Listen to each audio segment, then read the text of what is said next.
Welcome in to the Casual Gaming Conversation. I'm Connor. That's Matt. He is joining me once again to talk about our beloved Kingdom Hearts. We did a part one of this a few weeks ago where we went over Kingdom Hearts 1, Kingdom Hearts Re-Chain of Memories / Chain of Memories, Kingdom Hearts 2, and 358 over 2 days.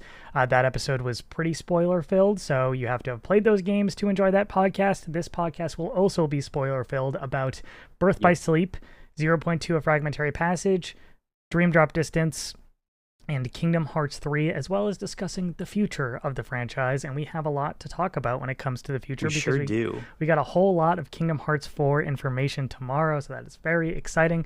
But before we get into all of that, Matt, how are we feeling? I'm doing great. This week I got the Platinum for Cairn. What a great time. I hope we can talk to Nick and get a spoiler cast on the schedule. That would be a great discussion. Yeah, that would be good. I still have not finished it yet. I am quite busy right now playing games that I can't talk about yet. So that has occupied my entire weekend, but I'm right at the end of Cairn, so I got to make time for it. And I'm still adoring it. I think I have like maybe a third of the game left, but I haven't played since before Extra Life. It's just been a busy week, a lot of content, a lot of shooting during the week because Nick is out of town this weekend. I think he just got back actually, and then Brady and Nick are out of town on Wednesday and Thursday this upcoming week, and then Nick's going to Gamescom, and Nick and I are going to Shaky Knees. Like, it's just going to be very, very busy, so hopefully I can fit in time to play more Cairn. But I did make some progress in P3P, Matt, which I know you're a huge Love to hear it. Persona 3 fan, huge Persona fan in general. How would you rank 3, 4, 5? I would say I like 5 the most, and then 4 Golden, and then 3 Reload. But they're all they're all close. They're all phenomenal games, and they're all close to my heart. Yeah, I'm definitely enjoying P3 less than P5, but it's still really great. I'm still having a great time, and I've heard the ending is considered the best bit of the game by many people. Very emotional. I've heard that I'm going to cry at the end of this game, which I am very much looking forward to that. I love a good cry. But yeah, outside of that, just fitting in Valorant games when I can, playing really well still, just losing a whole lot of RR because my teammates just aren't pulling their weights. But I never really want to put it on the teammates. Like, there's always more that I could probably be doing, but it does feel like when I'm like really popping off and we are just I'm consistently losing games, it's like I don't really know what to say or do about this. Like, it seems like it's out of my control, but I'm just having a blast with that game still. Man. All right, so let's not delay here. Go hang ahead. on. I've also been playing a lot of Dusk Fade. Have you heard of Dusk Fade? The Kingdom Hearts yes. Yeah, the Kingdom Hearts Can I take a minute to talk about Dusk Fade? Yeah. Because I don't I'll be quick, I promise, but I feel like it won't get a lot of coverage on the channel otherwise, and it's topical, right? So it'll tie in well. So I wouldn't even say it's necessarily Kingdom Hearts like. It's a 3D action platformer, which describes Kingdom Hearts, but it's more in the vein of like Jak and Daxter, Ratchet and Clank, Sly Cooper. It's like more Spyro the Dragon, a little bit of Mario in there, that sort of game.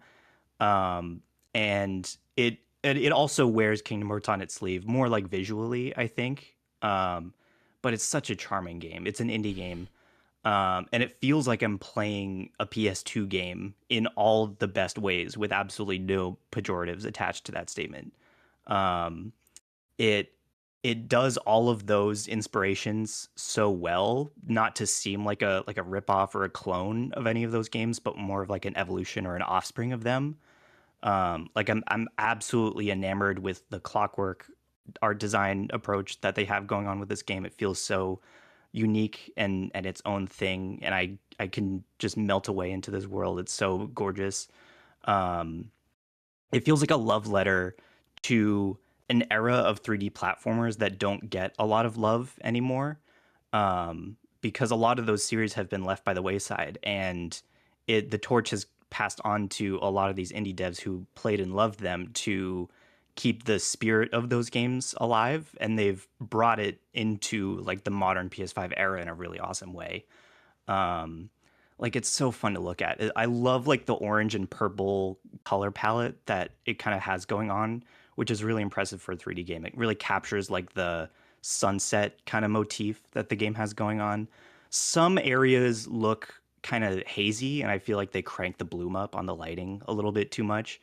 And other parts, they're like the purple areas seem just a little bit too purple. It's like the only color on your screen. Hmm. And that seems a little bit overtuned. But otherwise, all of the other areas look so great. And like the character models are very, very well conceptualized and really well designed. They look a little bit like rubbery when they start to animate the talking, so the cutscenes can be a little hard to look at, but there isn't that much talking in this game for the most part anyways. And the talking that is there is mostly conveyed in dialogue, and the dialogue in this game is so great. Like when I play a lot of games, even ones that I would consider well written, like Xenoblade and Persona and some Final Fantasies, I feel like a lot of the side conversations serve to establish characterization by either drawing attention to a trope or subverting it. And a lot of that can come off as samey the more you play a lot of those games for a while. And in this game, the conversations between Zirian and the companion character Cuckoo are so organic and conversational in their approach and in their word choice that it feels like you are really getting to know these characters in a way that doesn't make them seem just like a bundle of tropes. And I love how that has been evolving so far, and I really like to see where that ends up. I'm like halfway through the game right now. I'm 2 areas done out of 4 main areas. How long is it, And do you think? it can't be that long. I've played maybe like 4 or 5 hours, and I'm about halfway done. PS5 or Um, is it on Switch too? it's also on Switch too. I'm playing it on PS5. Gotcha. So we'll see where I end up on the game. If I have extra time afterwards, Yeah. maybe I'll go up and do some collectible cleanup. But I'm having such a great time with I it so far. And I I wanted to bring it up because I feel like it is very much targeted towards Kingdom Hearts fans. Like if you haven't seen the game, the main character looks uncannily like Sora, Yep. and the weapon that he has is like a clock minute hand, but it looks conspicuously like a Keyblade. I saw a Um, video of him using it to unlock something, like literally like a yeah, key. he. I mean, he uses it to unlock things even more than the Keyblade is used to unlock things, which is Right. funny. Um, but I love like it doesn't feel like a ripoff of Kingdom Hearts. It feels like people played Kingdom Hearts and they wanted to show their appreciation for that series in the thing that they made for themselves. Yeah, this game's been on my radar for a very long time. As somebody who runs in Kingdom Hearts circles, this game has been put in front of me pretty often, with the potential of it filling the void, the Kingdom Hearts void for people as we wait for Kingdom Hearts 4. And my fear was that it was just going to feel really derivative. So it's nice to hear that that sounds like it's not the case, that it is pulling from a lot of different influences, but it's carving its own path and doing something unique nevertheless. And I think that when you wear your influences on your sleeve, you run the risk of just feeling very familiar, but in a bad way. So it sounds like that is not the case here. So that's pretty great. It does seem like you Yeah. are higher on it than what I've seen from many like reviews, but not that the reviews are bad or anything. It just seems to be a little bit more mixed. So I think that if this is your kind of game, it could be something that you like really love. But if it's something I that you think that more than anything else, it was the right time for me to play a game like this right, because it had been such a long time since I had played any of its inspirations or anything of that nature that it felt like it came out at the right time for me. and it's cool that it's focusing mostly on like the platforming and such, right? That's Yeah, what you alluded to. definitely. Yeah, Even the boss fights, like the main area bosses will have like a damage phase and then they'll go invulnerable and have a platforming phase where you cool. do a little bit of platforming to make them vulnerable again, and that definitely breaks up the monotony of the fight a lot. Yeah, you were lamenting the fact that we don't get a lot of 3D platforms now, and it's such a bummer to me, man, because every single time we get one, it seems like it's a banger, like Donkey Kong Hmm. Bonanza, Mario Yeah. Odyssey, Astrobot. I would love more of these, but I guess I'll take the only consolation with it is that like every single time we get one, it seems to be phenomenal. And I'm getting a lot of blowback right now on TikTok because I kept Astrobot over Expedition 33 and God of War Ragnarok. But like, man, I think Astrobot sets out to do something and it executes on that vision flawlessly. And while Hmm. it doesn't have like this grandeur or interesting deep story, I don't think that really matters. And uh, yeah, I just would like to see more games like that in the future. Yeah, But I think we're totally. probably past that. I think that that is going to be relegated to the bygone era that was like the N64 and the GameCube, unfortunately. I've also been playing Dark Souls 3, and I Hmm. did an extra stream on Friday because I missed on Wednesday. I fucking love this game, dude. I'm having an absolute blast. FromSoft is just different. The chat is helping me out tremendously. Like I would Hmm. be so lost in the sauce without them. That's my least favorite part of Souls games is just like not knowing where the fuck to go because the map is so like winding and Yeah, labyrinthine. That's yeah, labyrinthine. labyrinthian. Okay, whatever. Let's move on. That like I get lost and I don't play games to be lost and get frustrated. I know that a lot of people enjoy that exploration aspect, but it's just not for me. I like to focus on like the combat and grinding levels and such and getting more powerful. And I'm definitely making some good progress. Got convinced to switch to a different weapon after being Good. somebody who really just kind of finds one weapon that's kind of basic but gets the All job three of you done. guys at Co-op 64 have that thing Right. going on, and especially in like FromSoft Souls games where Yeah. you pick one weapon and you stick with it, I have and I have it's no your only interest. go-to. I have no interest in like builds and like build crafting. Like that shit does not resonate with me at all. But I was convinced to use the weapon that you get from the soul of the Abyss Watchers, and it's like a big great Hmm. sword and like a dagger, and like you'll stick the Hmm. dagger in the ground and like use it as like a pivot point to like swing your big sword. It's badass as fuck, Yeah, dude. It's really cool. So yeah, I think that's gonna be my weapon for the rest of the game. I'm this is being why people like Elden Ring so much. Is right. there's like there are weapons like that to the nth degree. Like there are unique and cool weapons that make you do cool things. Yeah, I just want Sword to go bonk, dude. That's just do a bunch of damage, and that's Do you all that want I sword to really go give bonk, or a do you shit want to about. plunge your dagger in the ground and pivot around Yeah, it? yeah, that's fair. I've seen the light. I get it now. All right, let's get into the episode Yeah, yeah, proper yeah. now. Let's do it. Let's do it. I'm ready. This show is made possible by all our lovely supporters over on Patreon. You can get this show 3 days early. You can get the Casual Gaming News Conversation 3 days early, and you get bonus episodes of the Casual Gaming Conversation each and every week. Nick and Rogan just sat down to do their 5 most anticipated games of fall 2026. A lot of heat coming out in the fall, so I imagine their lists feature a bunch of games that you are probably interested in. So go check that out. Nick and I will be sitting down to do the grading your top 5 games this week. Thank you to everybody who submitted for that. We have a whole lot of write-ins to peel through, and I know that those episodes are some of people's favorites. So look forward to that. Then at the next tier up, you get Recollecting Retro, our retro collecting show. We just went to We Buy Games, and I got like 7 games and went over what I picked up. So go check that out. And you have a whole back catalog of those. We post those once a month. And then we do the Co-op 64 podcast, the last one posted with me, Nick, and Rogan, talking about cottages, talking about Rogan going full time, Pixar movie ranking, and school subjects. Night Echoes submitted that topic for Fun. school for the co-op pod. So that those posts once a month as well, and then you also get the opportunity to write in to be a part of CGC and CGNC. At the highest tier, you get your name read at the end of each and every podcast, and you get the opportunity to be the 4th topic on the Co-op 64 podcast.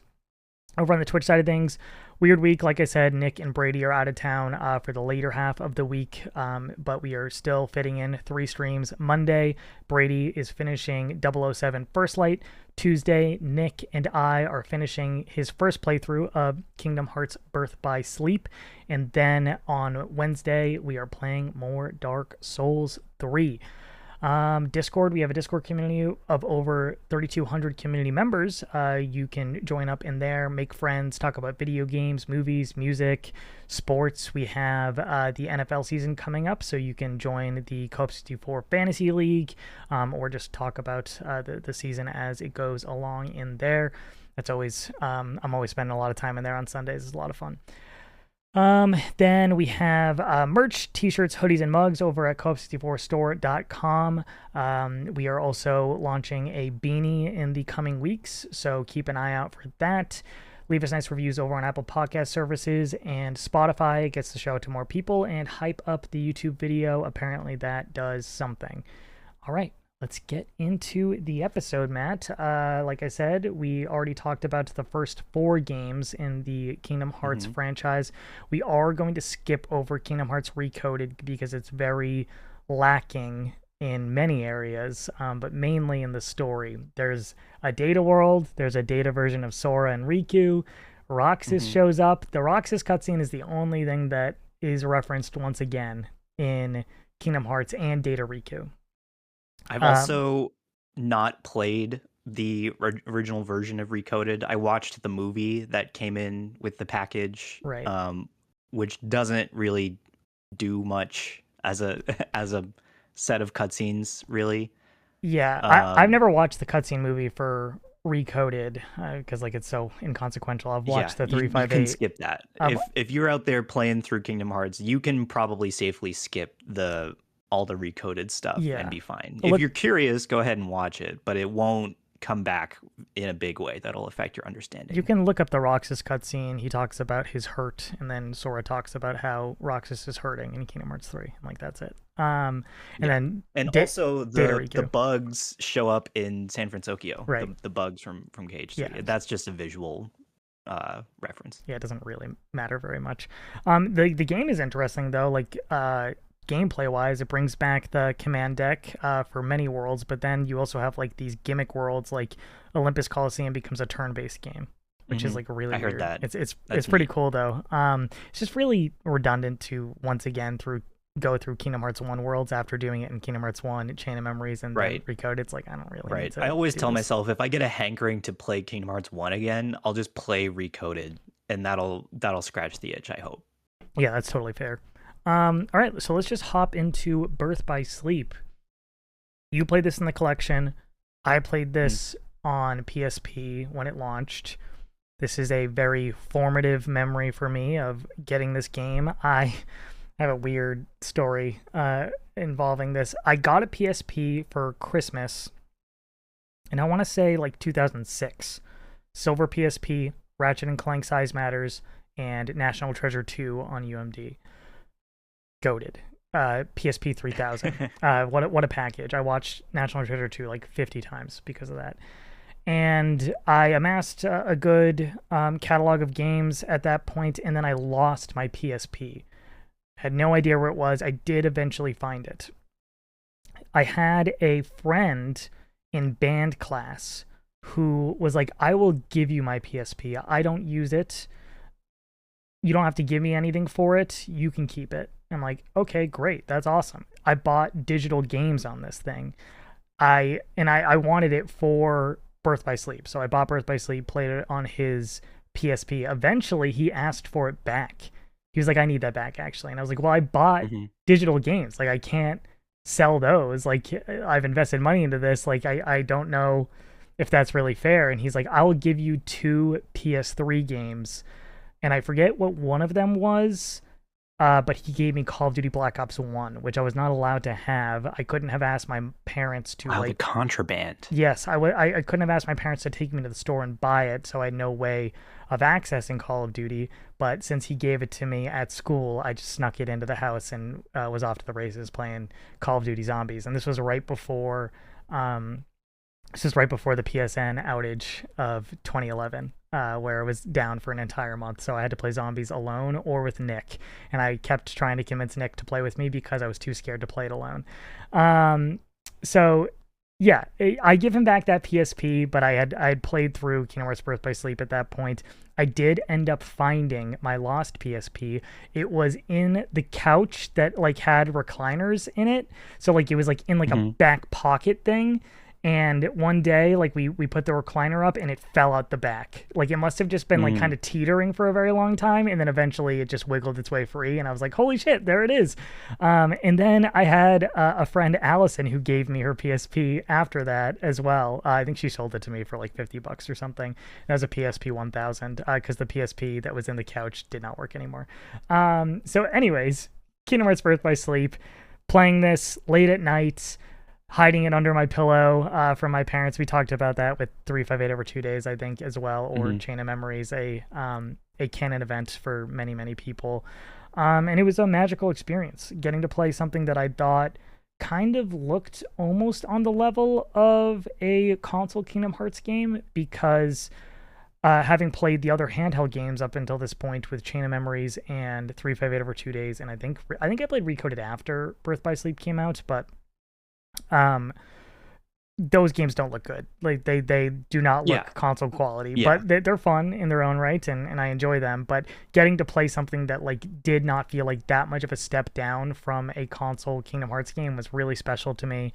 Getting introduced to Aqua, Terra, and Ven for the first time after seeing them in the secret movie at the end of Kingdom Hearts 2 and being like, why does Kyrie have blue hair? Who is this guy with brown hair? Hmm. Is that Yeah. Sora or Roxas in the armor that's getting cracked? Like I was very confused, but Hmm. everyone was like speculating that that was going to be Kingdom Hearts 3. I remember seeing like the fake box arts that people would make on Google Images by just looking up Kingdom Hearts 3 like every other day when I was a kid. And yeah, I love this game. I think that it has its flaws for sure.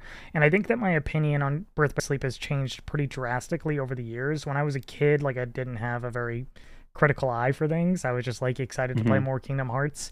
But then being a part of discussions over the years and hearing other people's opinions on Birth by Sleep, it kind of opened my eyes to some of its faults and flaws. And yeah, we'll dig into those more deeply as we get into the gameplay. But what was your experience playing Birth by Sleep for the first time?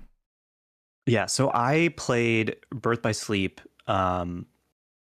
I guess it would have been after I watched the cutscenes of 358 over 2 days, and it to me was like a big turning point in the series, which is why I'm glad we're doing it at the start of a new episode, because you're reintroduced to a lot of characters that you've never seen before. In the case of Ventus, someone you kind of have seen before, but not really because he's not the same guy.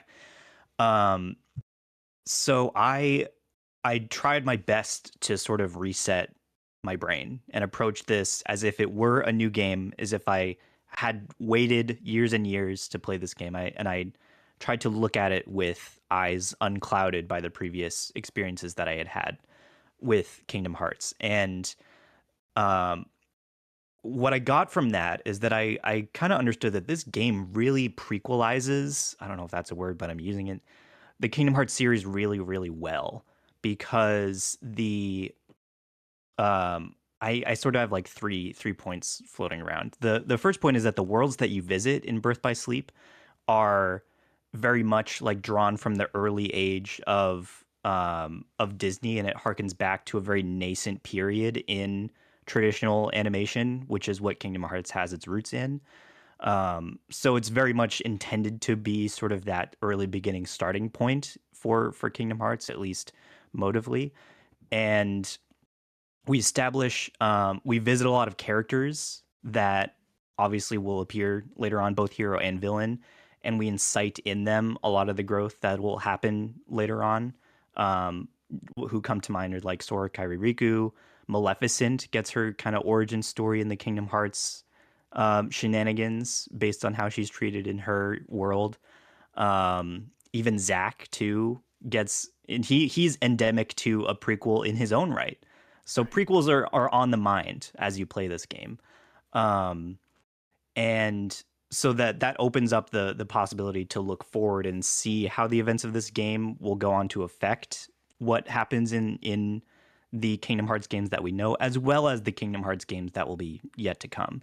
And so like connected to that is my third point, is there's kind of a mythology established with Birth by Sleep, especially, um, that opens up the potential for like imaginative interpretation of Kingdom Hearts, where people can see themselves as a Keyblade wielder because it's no longer just Sora or the expansion of the Keyblade as an idea and as a concept is now more graspable, Yeah. tenable by the audience. They can see themselves in these worlds. How do you feel about that change from Kingdom Hearts 1, where Sora is the chosen one? He's the only one that can wield the Keyblade. Other people try to hold on to the Keyblade and it keeps going back to him. Then Riku gets it because he's more powerful, and they were both like candidates for the Keyblade. Um, and then you kind of find out that like, oh, everybody can use a Keyblade technically. They just need it passed down to them, or they need It's to like go through that ritual or whatever. I I have mixed think feelings that about it. if I hadn't played and understood Birth by Sleep, I would hate it. I would hate it so much because I feel like it would devalue everything that Sora had been through. However, I feel like they do a good job of explaining that the tradition of the Keyblade is it belongs to an order of people, right? There's tradition rooted in the use of the Keyblade, as Birth by Sleep establishes it. And where we find ourselves in Birth by Sleep is at sort of the end of a dying order of Keyblade wielders. So there's a winnowing of the amount of people who can or who actively use the Keyblade, despite perhaps the potential for people who can use the Keyblade. Yeah, There aren't many of them.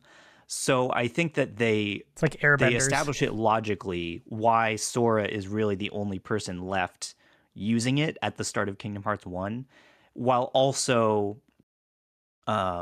laying the foundation for things like the mobile game, where you as the player are sort of a self-insert in a world where Keyblades are commonplace, and you can live it more connected to yourself rather than vicariously through Sora, who goes and experiences these worlds.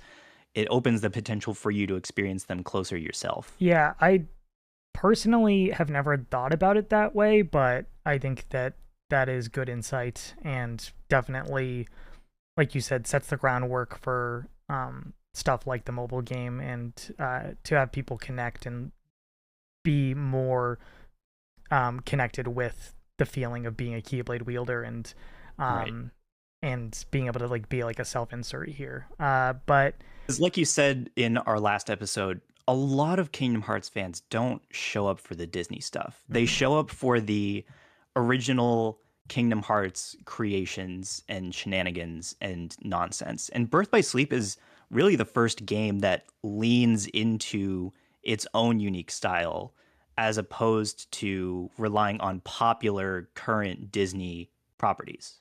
right. And I think they do a great job here of mixing in the Kingdom Hearts nonsense, especially with where we see the franchise go in Kingdom Hearts 3, where you are getting a like checkpoint midway through for each of these playthroughs, having to go to Radiant Garden, interact with the different organization members before they become nobodies, get Venitas showing up in Neverland later in the game for Ventus, right? Yeah. Yeah, right. Yep. So like they do a very good job of tying everything together and not feeling like the Disney World stuff is separate from the Kingdom Hearts lore implications. It feels like it's constantly moving at a decent pace, and you're not just stuck in Disneyland for too Yeah. long. Yeah, definitely. So, how do you feel about the three characters, the three story structure where you start a new playthrough for each of them and go beginning to end? So talk to me about how you feel about these three individuals and then that structure as well.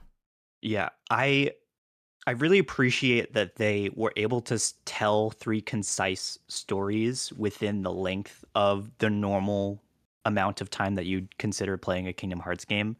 Um, and that's unique. There really aren't that many games out there that weave together three different storylines the way that this game does. They're out there, you can find them, but not in Kingdom Hearts at least. And what I like the most about it, going back to what I said about the mythology, is that they created sort of a mystical, fantastical situation in which the Keyblade exists. And then with these three characters, they zoom in and tell like a personal like seed story of what masterhood looks like for the Keyblade. What does it mean to use this weapon and use this power the way it's intended? And we see that at three different points in time of varying readiness across these three characters. Aqua is a character who is far and away ready to be a Keyblade master and embodies all of the virtues and values that the game ascribes to being a Keyblade master. Terra is almost there. He's almost ready and has a few hangups, and Ericus says as much. And he's initially, receptive to that feedback. And then, of course, that little bit, the one little inch that the doors cracked open, allows sort of the darkness to seep in, and he then becomes corrupt. But he was almost there. And Ventus is someone who's really not yet ready. He still needs more time in the oven before he's able to become a bona fide Keyblade master. And he's, despite all that, he's embroiled in this conflict between light and darkness, whether he was ready for it or not. And so each of those three initial states of readiness for what the Keyblade means to wield is what allows these stories to go off in different directions, right? Obviously, spatially, they encounter different people, and that takes them in different places. But who they are and who they become is fundamentally impacted by how long they've spent preparing to be a Keyblade master, right? So it all goes back to the idea of what does it mean to fight for good, right? I think that's kind of the necessary tenet of being a Keyblade master is how you use it, and like the fighting against the darkness is kind of analogous to how you treat your negative emotions, right? And so that is sort of the kickoff from where the rest of these characters go. So well said, Matt. You are so wicked smart. Jesus Christ. I couldn't have said it any better. And my addition to this is going to be so much more surface level. But when it comes to the three structures, I think it's really impressive that they were able to do it in a way that doesn't feel incredibly redundant. Like, when I was playing it, for sure, for the first time when I was a kid, I even had the idea of like getting through a world and then starting a new save and then getting through the world as the other character and doing that for all three and then just keep doing. I didn't do that, but I thought that might be a better way to handle this. And I thought the idea of going beginning to end for each of these characters was going to get really tiring and boring at some point. It's interesting that you bring up like that way of playing the game. I never thought to have played the game that way. Does it let you do that? It lets you start a new game as a different character and save to different slots and go as you please? I'm pretty sure you could, but I'm not positive. I've never tested it myself. Because I think that this is a weird tangent, but I think that Fire Emblem Fortune's Weave is gonna let you do that, where you can like save and leave and switch out to a different character and resume the like separate tracks set to different save files, which is like very interesting way to play a game, like through different eyes at the same events every time, instead of going through and then going back with the foreknowledge of what those characters go through. I do wonder if you were to start a new game after doing just one world as, say, Terra, if it would make you go through the prologue again, because I think that it prompts you to skip all of that after finishing one full playthrough, so that might be the only big roadblock. But you'd get over that at the very beginning, and then the rest of it you'd be off to the races. But I would prefer to play it the way that is really intended, which is do the full playthrough and then go visit another character, and do the full playthrough and go visit the third character, because the knowledge that you have of the completed end of the story informs how you see the other characters' experiences, and that context is very important for you to make predictions and assumptions on what's going to happen next. So it's much more engaging to do it that way, I think. And then for the different characters returning to these worlds as you go through each playthrough, obviously when you're playing as Terra, I'm just assuming that everybody's playing it in the order that it is listed for the first playthrough. Is that what you did? Terra Ventus Aqua? You Yeah, remember? I did Terra Ven Aqua. Okay. Like Terra, you just get his experience at face value, and his journey with falling into darkness or struggling with darkness and getting pushed by Master Xehanort into that space. And then for Ven, I do feel like Ven probably gets the least when it comes to seeing the ripples of everybody else. Like, he does have some of that. He's following Terra, right? Like, he's always getting to these worlds after the fact, but it does feel like he's kind of on his own journey. But for Aqua, I love how she's their third every single time, and all of Terra's story is like recontextualized through Aqua's eyes, because she's hearing about all the good stuff that he's doing in these worlds, rather than through Terra's eyes, he's constantly stepping on rakes and finding himself making these mistakes and slipping further and further into darkness. So I think that the interweaving of all of these stories is really well done, and I think that it culminates in a really interesting spot with all of these characters' fates being so tragic. Nobody wins here. Like, nobody dies in Kingdom Hearts, generally speaking. And even if you do see them die, there's probably a good chance that they're going to come back to life somehow. But, like, for them, it's not death. I think it's a fate worse than death. Just, like, trauma. Just getting absolutely fucked up in the head. Terra losing his body. Ven being put into a permanent coma. And Aqua falling into the realm of darkness. It's like, damn, like, this is really tough, like, and difficult to see these characters that you've grown to love end this game on such a sour note. You're like, man, I just feel hollow and empty now, and I hope that we get some resolution for these characters sometime soon. We don't for a very, very long time. For a very long time, but yeah, I did, because I just played the next game. But I could tell that there was a lot of pain involved in waiting for something that ended on such a dismal cliffhanger like that. Yeah, I really enjoyed it as a kid, and I think that the themes that they're dealing with here are very adult and heavy, and I think that definitely is, for Kingdom Hearts. Yeah, I think that's just indicative of a lot of the reasons why people love this franchise so much, is that, okay, you have the Disney aspect, which obviously gravitates towards a younger audience, but it's always mixing in these like really complex themes, and I think that is displayed really well in Birth by Sleep. Yeah. Let's hop into the combat, which I think is probably the most controversial aspect of Birth by Sleep. The Osaka team picked up the mantle for this one, I think for the first time. They might have done 358 over 2 days, but I'm not 100% sure on that. A different team, I don't remember their name, did Kingdom Hearts 1 and 2, and then the Osaka team took over for the portable games.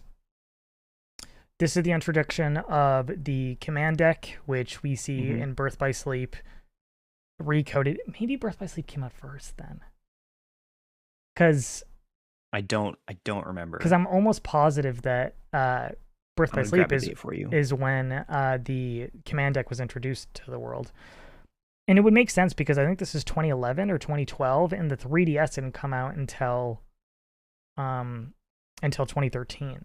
So if Recoded came out the year after Birth by Sleep, then it would still be before. Recoded is a DS game. Yes, but I'm saying that like it could have still come out on the DS before the 3DS came out, and came out after Birth by Sleep, if that makes sense. Birth by Sleep is 2010. Okay. And then I think Recoded is 2011 or 12. Recoded came out in the States in 2011. Okay, there we go. So yeah, this introduces the command deck. As a kid, I didn't think anything of this.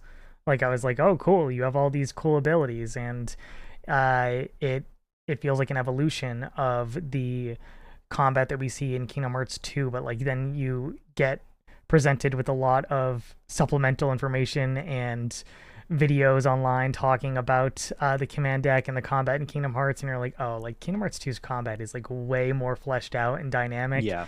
This is really just a cooldown simulator, like just waiting simulator, where you're just waiting for your abilities to refresh, because the basic attacks like in combos are really not worth doing very much until at the very least you get into your, it's not form changes, it's something else. I keep wanting to call it form changes. Like when you use the abilities, the bar fills up and you switch over to like Firestorm or whatever, or Hmm. Spellweaver. So as a kid, I didn't mind that, but as an adult, I have started to have a lot of disdain for this combat system.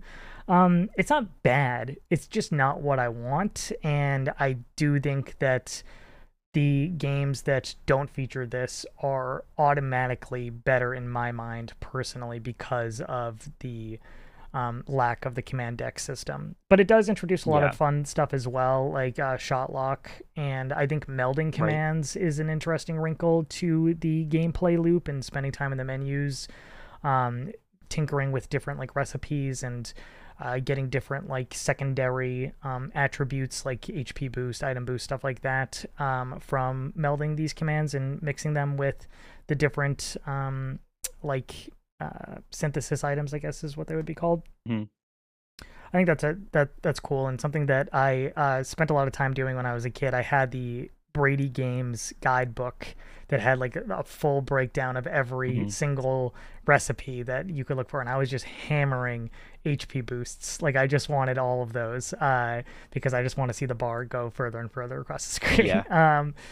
So I think the command deck's the letdown. It does introduce some fun stuff like shot lock. I think D-Link is kind of whatever. I do think the form changes are pretty sick, especially when you unlock like the secondary tier for all of them. Those all Yeah. look really, And they're really cool. They're powerful, super powerful.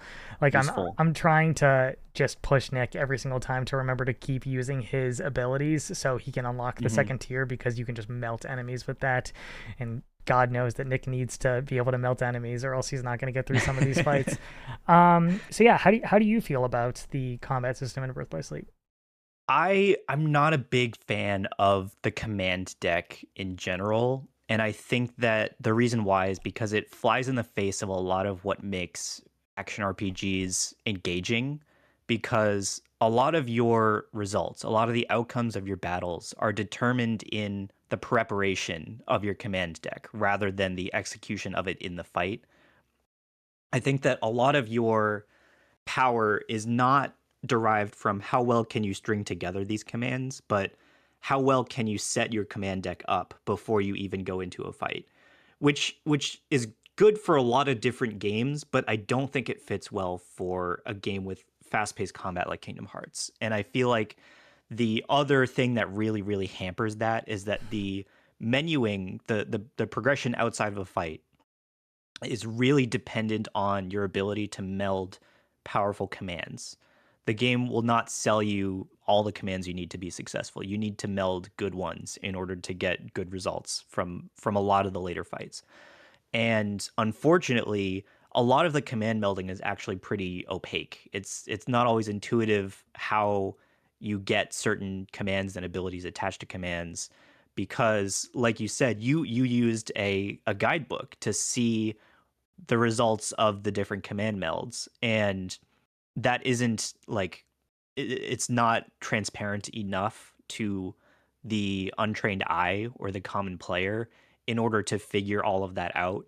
So you need sort of outside help in order to get access to abilities that were previously Kingdom Hearts staples that keep you alive in really important situations like Second Chance, Once More, Leaf Bracer.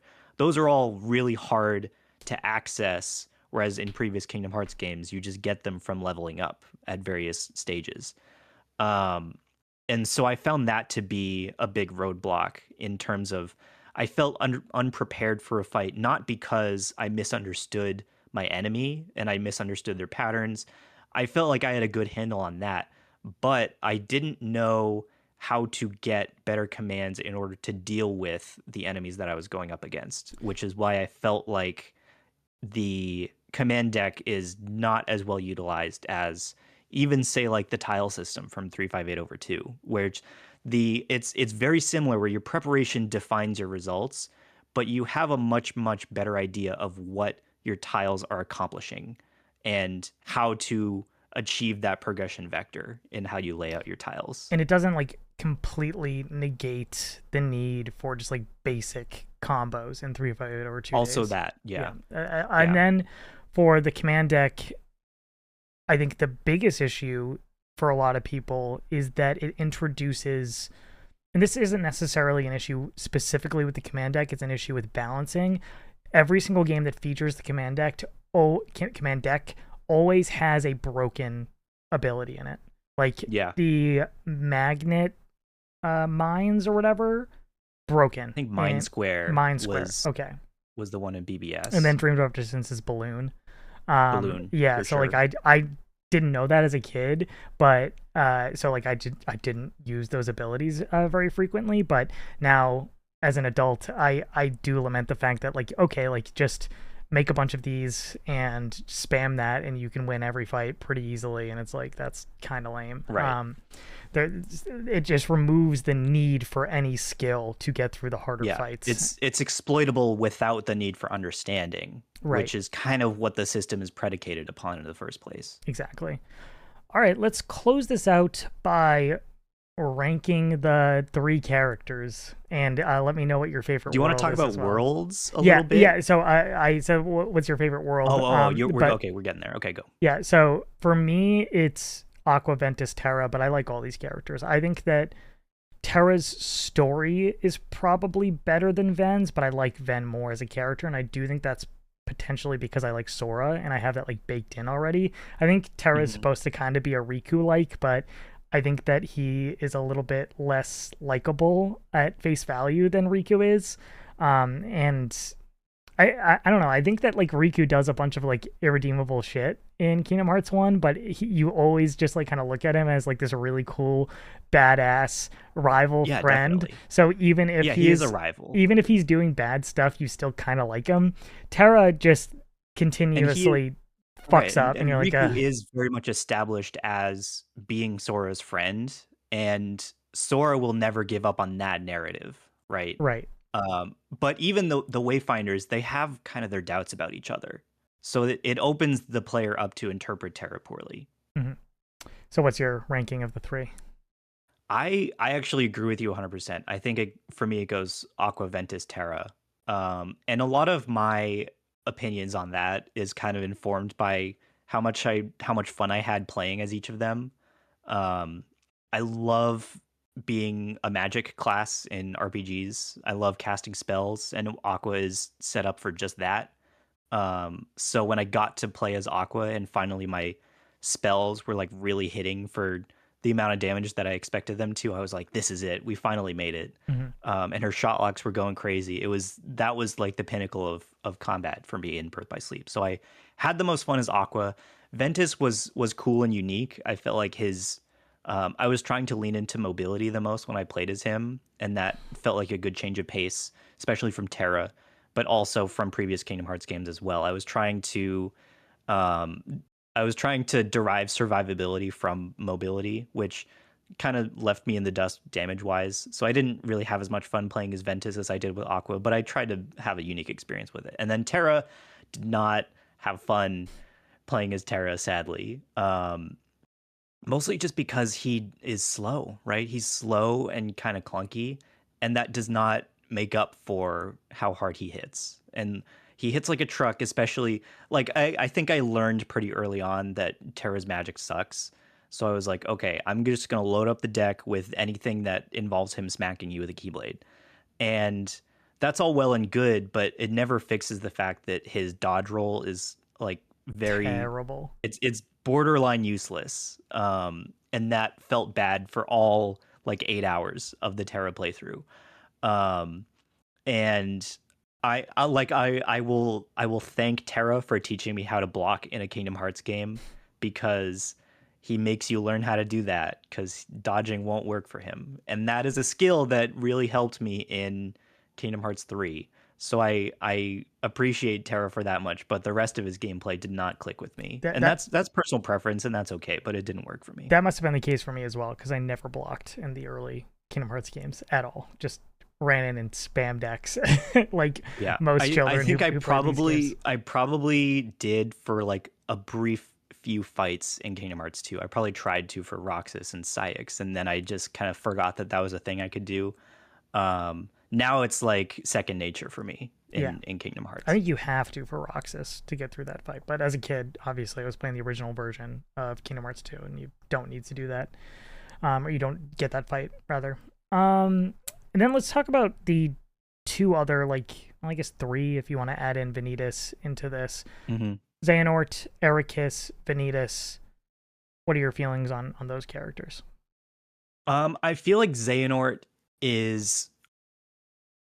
I have mixed feelings on Xehanort because I appreciate the um sort of like the jumping off point that he has as a villain, or like he's definitely established well and characterized well as a string puller in this game.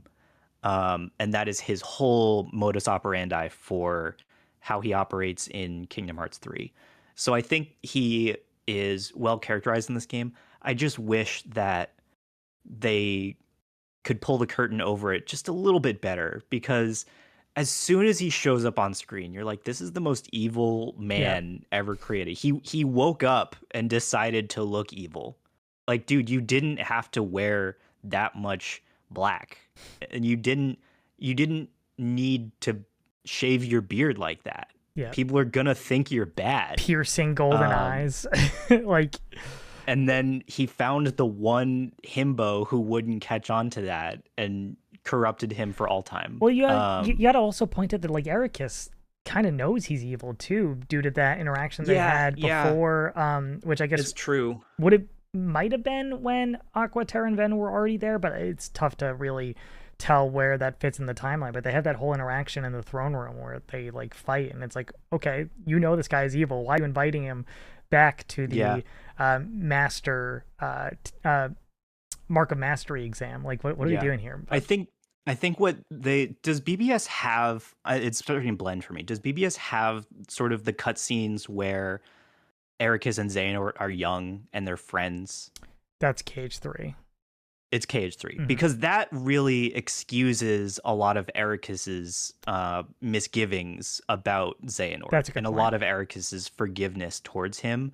But I can't credit BBS for that because it happens in another game. Right. And you can't imagine that that was planned, because it doesn't seem like Nomura really plans that far ahead. It feels like Yeah. he like lays the groundwork for stuff, and he's like, I'll figure out what's actually coming after that when I get around to Yeah. it. So I think that to follow through with that, then I think that Ericus is kind of a weak character, in that a lot of his decisions with how to handle Terra and Ventus don't seem to make a lot of sense to me. Like I feel like, as sort of the force for good, I feel like he's missing a lot of empathy. And maybe that does kind of play into the whole dying order thing. Like, maybe even the teachers are no longer equipped to actually properly raise these Keyblade wielders to be the proper paragons of good that they were supposed to be.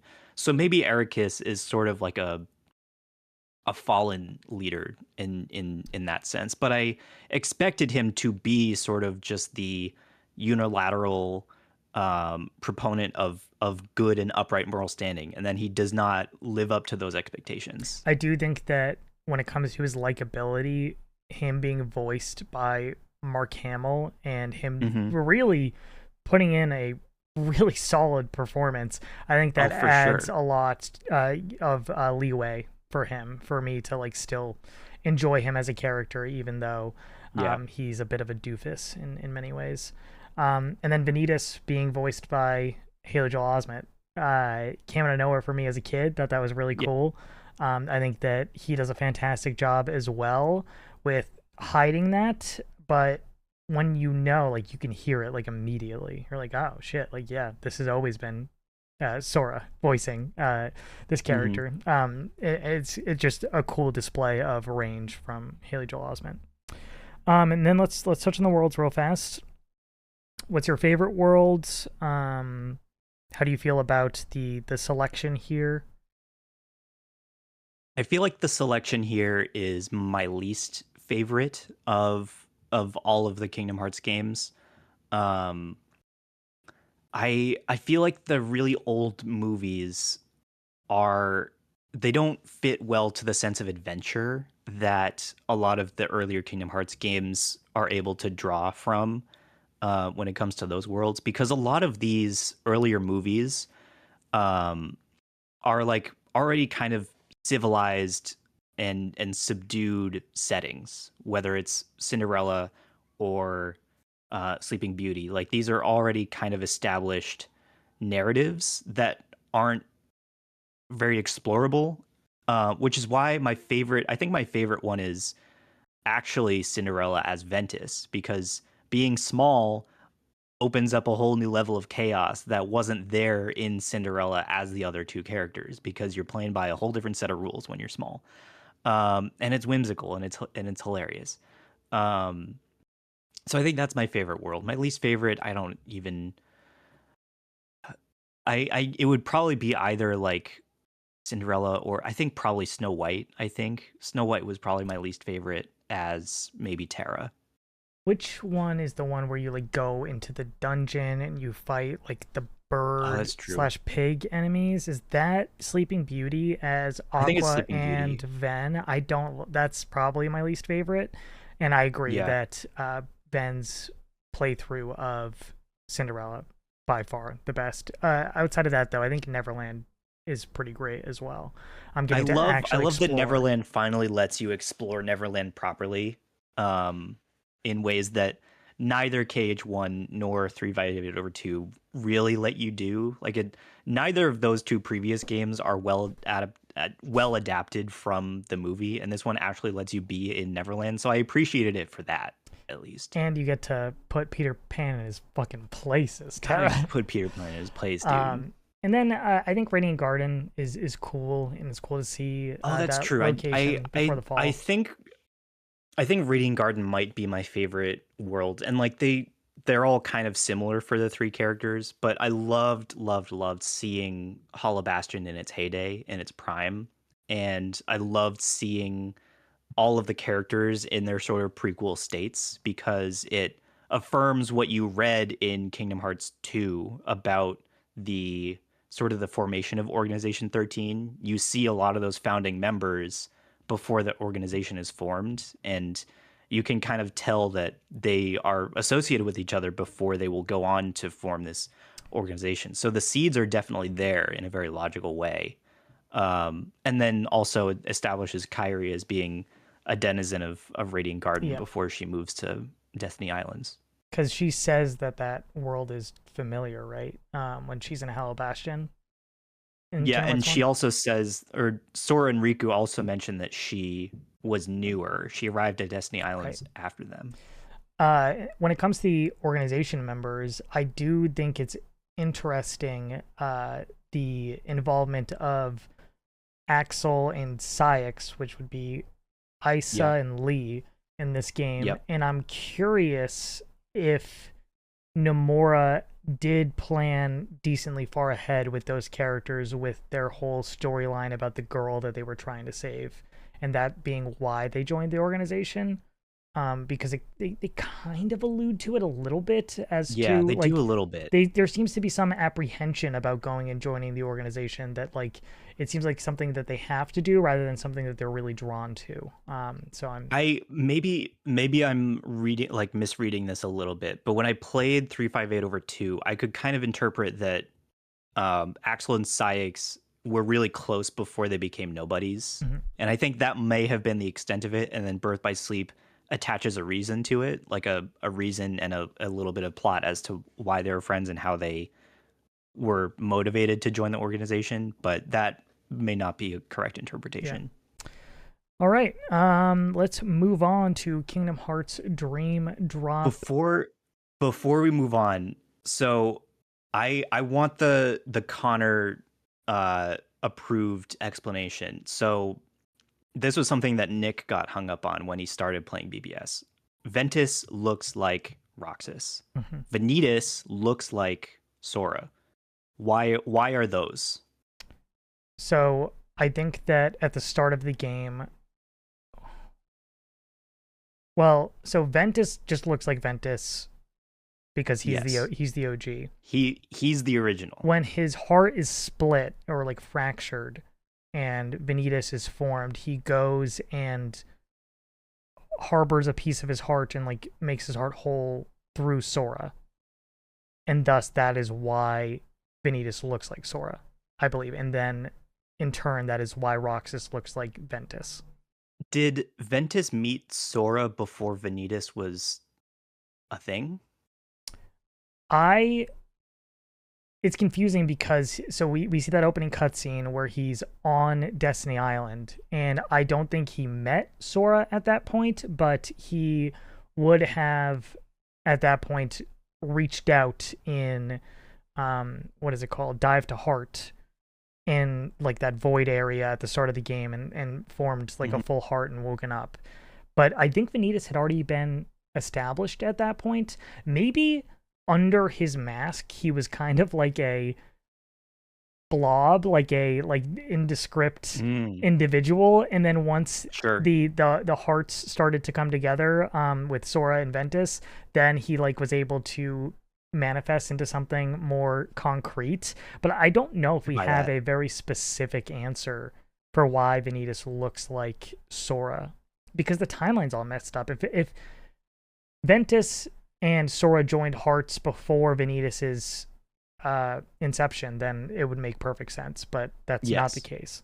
So I don't know.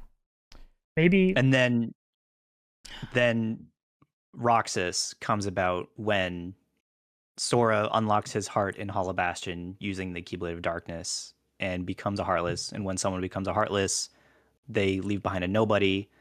And because Sora's heart that is Sora is now gone as a result of him being a Heartless, what was left is the part of him that is Ventus, and that is why his appearance looks like Roxas. Right. Is that so? Like I think Ventus is in Sora's heart from Kingdom Hearts at the end of Kingdom Hearts Birth by Sleep all the way until Kingdom Hearts 3. So when he becomes a nobody, I think that it basically just took the portion of because Ventus's heart was sleeping, it did not become a Heartless alongside Sora. So that sleeping part of Ventus remained in Sora's body, which then, because of that, took the form of Roxas. I will say, when it comes to my knowledge of Kingdom Hearts lore, I think I grasp just about everything, but there's like some details that I'm making my own leaps about and allowing there to be blank spots that could explain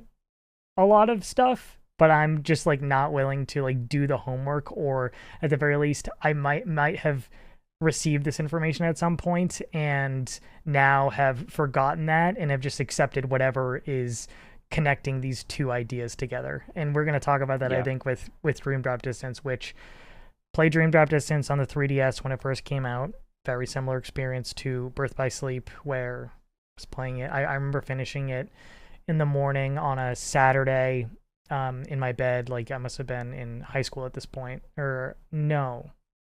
Yes. I was a freshman, I think, 2013. No, I was a sophomore. And getting my teeth absolutely kicked in by Ansem as Riku. Dude, that fight was really hard. And I might have young Xehanort? No, I think that for Riku, the final fight is Ansem. Oh. And as Sora, the final fight is young Xehanort? Yes, I believe so. Okay. I've played this game twice. I played it on 3DS, and then I played it on in the HD collection. In the collection. I was going to ask if you did that. How do they compare, like, feeling-wise? How do they compare on the sticks between 3DS and the PlayStation It's nice to be able to freely move the camera because you have the two sticks. I did consider buying the, like, add-on, like, adapter to get a second stick. Just for Kingdom Hearts Dream Drop Distance, but I never ended up doing that because it was fine enough. Like, I'd gotten so used to playing portable Kingdom Hearts games that have some concessions from the console releases that I was really just kind of willing to put up with whatever lacking features were present in these games at that point. But yeah, I love this game as a kid. I do think that Flow Motion is very flashy and very fun, but very mindless, and there's not a lot of depth there. does also take away a lot of the need to do basic combos, and then you add on the Sure. command deck into the mix here, and there's no need to ever press X to slash anything, basically ever. Just fly around the map using flow motion, mix in there's shot lock in this game, I'm pretty sure, and then do some command deck abilities, and you'll win just about every fight that way. I think that it's really cool that you got to switch between Sora and Riku. The drop system fucking sucks, where it just forces you to switch on the fly. If you didn't say it, I would have. Yeah, I think that when I first played it, I was not managing it very well, where like I would go into a boss fight with very little bar left, and I would not get through the entire fight and get dropped and have to redo that fight when I switched back to them. But on replay, I was keeping it in the back of my mind always, and I was like, okay, like if I'm about to get into a boss fight, I don't have enough of the drop bar or whatever it's called. I will either, there's an item you can use to fill it up, or I would just, you can force yourself to drop and switch to the other character and just go play as them for a little bit and then come back and finish out what you were doing. And I'm shocked that they didn't remove that or like make it optional for the HD collection. It doesn't make any sense. This is where the story goes completely off the fucking rails, in my opinion. I think that there's a lot of intricacies that are thrown out there in 358/2 more so in Birth by Sleep. I think the world gets like very complex, or in the overall story gets just more and more complex with every single release. I think you could even make an argument in Kingdom Hearts 2 it's getting pretty crazy, but I think Dream Drop Distance with the introduction of time travel is where it's like, okay, man, like once you add in time travel into any franchise, it feels like a it feels like a last-ditch effort. You got nothing else in the tank, and you're like, fuck it, let's just fucking do time travel, because it allows us to do basically whatever we want at this point. Yeah, and it kind of feels like a little bit of arbitrage to make the situation more complex, to make the story more complex, to get people talking about it more, to try and explain what the heck is going on by the time Cage 3 rolls around. It adds more talking points than it needs to. It also, so it makes it more complex. I agree with that, and thus it could be more interesting. But also, I think that you could argue that Nomura might have painted himself into a corner where he didn't know how to set up Kingdom Hearts 3 and have a big bad at the end there, and need, like, you don't have Xehanort involved because he technically dies with the death of Ansem and Xemnas. So like, how do we refresh and get a new batch of individuals, a new batch of baddies in here? We use time travel to get young Xehanort. Yep, young so Sheldon. Like, it's just, I mean, you could have done something with Xehanort. Xehanort technically comes back because he the Heartless and the Nobody are killed, but then you also have like past versions of himself. Terra Xehanort also like is a past version. I think that Data Riku is a past version. Like story where time travel is a thing, everyone's like, the one rule is you're not allowed to go talk to yourself in the past because you'll disrupt the space-time continuum and you're gonna break everything. And then Xehanort says, but what if I did? Yeah.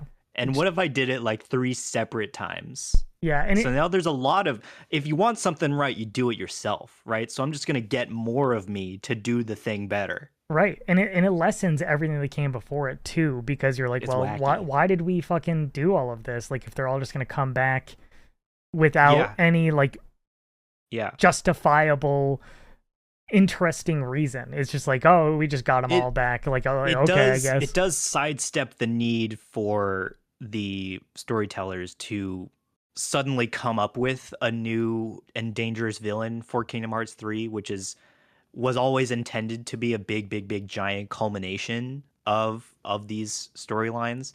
And so for them to have just contrive a new villain who is suddenly more powerful than Xehanort would maybe have been a greater task than all of the time travel shenanigans. It's like doing, it's kind of like where where Marvel is right now, where they like we're building towards a big bad with Kang, and then that falls by the wayside. So then they have like no lead up to Doctor Doom. And if we had done that in Kingdom Hearts, okay, we beat Xehanort, so now we have to, and Xemnas and all of his iterations. So now we have to like build up for the finale with a new person. It's like you can't really do Yeah. that, and it would, at the very least, it would just feel, um, even if he was more powerful, it wouldn't feel nearly as earned. So I guess I have mixed feelings about it. Where like I'm glad that Xehanort is the final boss and the final leader of the finale of this Darkseeker saga, and he's always been the one pulling the strings behind the scenes, and I think they explain it well enough for me to accept it. Mm-hmm. But I am frustrated by the fact that they do it in such a way that doesn't feel very earned at the end of the day. But Yeah. for this story, they're doing Riku and Sora are doing the Mark of Mastery exam. They have to be sent into the dream world for some reason. Aqua and Terra just have to fight each other and fight some orbs, but for some reason, Yeah. I guess Sora and Riku need to be sent on this like whole fucking journey to prove themselves. Life-threatening, Right. harrowing ordeal. And I just don't have a ton to say on this game. I think that the world selection is pretty great. I You think have it's awesome. Yeah, Tron Legacy is one of my favorite movies. I know that it's not like a great movie, but I have a lot of nostalgia for it, and that Daft Punk soundtrack rocks. I wish that they got the Daft Punk soundtrack for Kingdom Hearts, but You I imagine. get why they couldn't. And then Hunchback is one of my favorite movies from when I was a kid. It's my sister's one of my sister's favorite movies. Like she had a Quasimodo plush that she slept with like up through college. Like and she still has it. When she had her wedding, she brought Quasi with her, and I was like, this is a nice full circle moment. So getting to visit that world was pretty awesome. And then like the random like offshoots like Fantasia and the Three Musketeers, it's like, yeah, this is some good shit. And I don't think you could have pulled those worlds for a mainline release. They kind of do feel lesser than the more established and relevant Disney properties, but for a portable game where I think that you have a little bit more flexibility and Sure. less pressure to deliver on like the upper echelon of Disney properties. I think I'm glad that they were able to fit these in here, because I don't think we're going to see something like this ever again. I think that we're going to be getting like mainline Kingdom Hearts releases going forward rather than them doing spin-offs. So yeah, I like the world selections. I like going back to the world that never was. How do you feel about the worlds in DDD? I love this game in spite of all of the flaws that we've mentioned, and kind of retroactively mentioned with the command deck.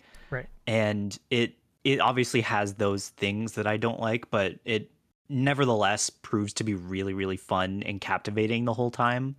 Like I said, I think the highlight of Dream Drop for me are the worlds, because some of them are just so amazing, and every time I think about them, I'm like, wow, this was a handheld game. And they're big. They're huge. They're big, yeah.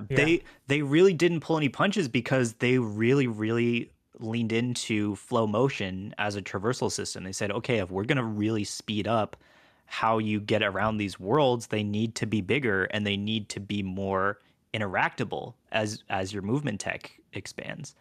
So like for instance, Traverse Town is adapted from sort of like a hub world that you return to in Kingdom Hearts 1 to be like a bona fide explorable area, complete with like these big sprawling set pieces like the Postal Service, which that's what I would have done to make Traverse Town fresh. I would have added a bunch of new areas that still are a part of it, still feel the same, but they're now a lot of fun to explore with sort of this parkour system. And all the rest of the stuff is there too, but there's more added for you to feel like you're in a new place. And the music for Travis Town in Dream Drop is very inspired.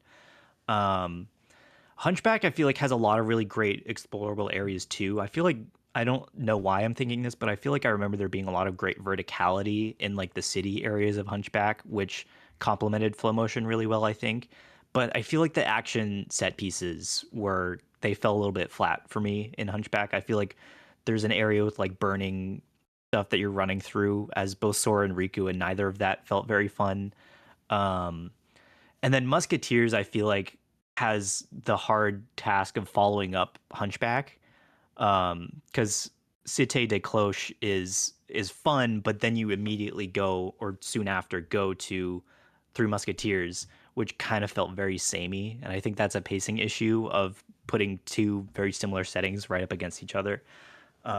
So I think that's probably why I can't really remember anything about Three Musketeers of note. But then you get to the really, really good stuff. Then you get to the nails, because Tron Legacy is so awesome. They adapted that movie so, so well to Kingdom Hearts, because it has everything that you want from Tron. You're playing the mini games, you're riding the vehicles. The visual style is exactly how you expect Tron Legacy to look. They really, really nailed like the monochromatic, really bright light colors. Um, The Rizzler which fight, makes everything, yeah, dude. so cool. The uh gravity.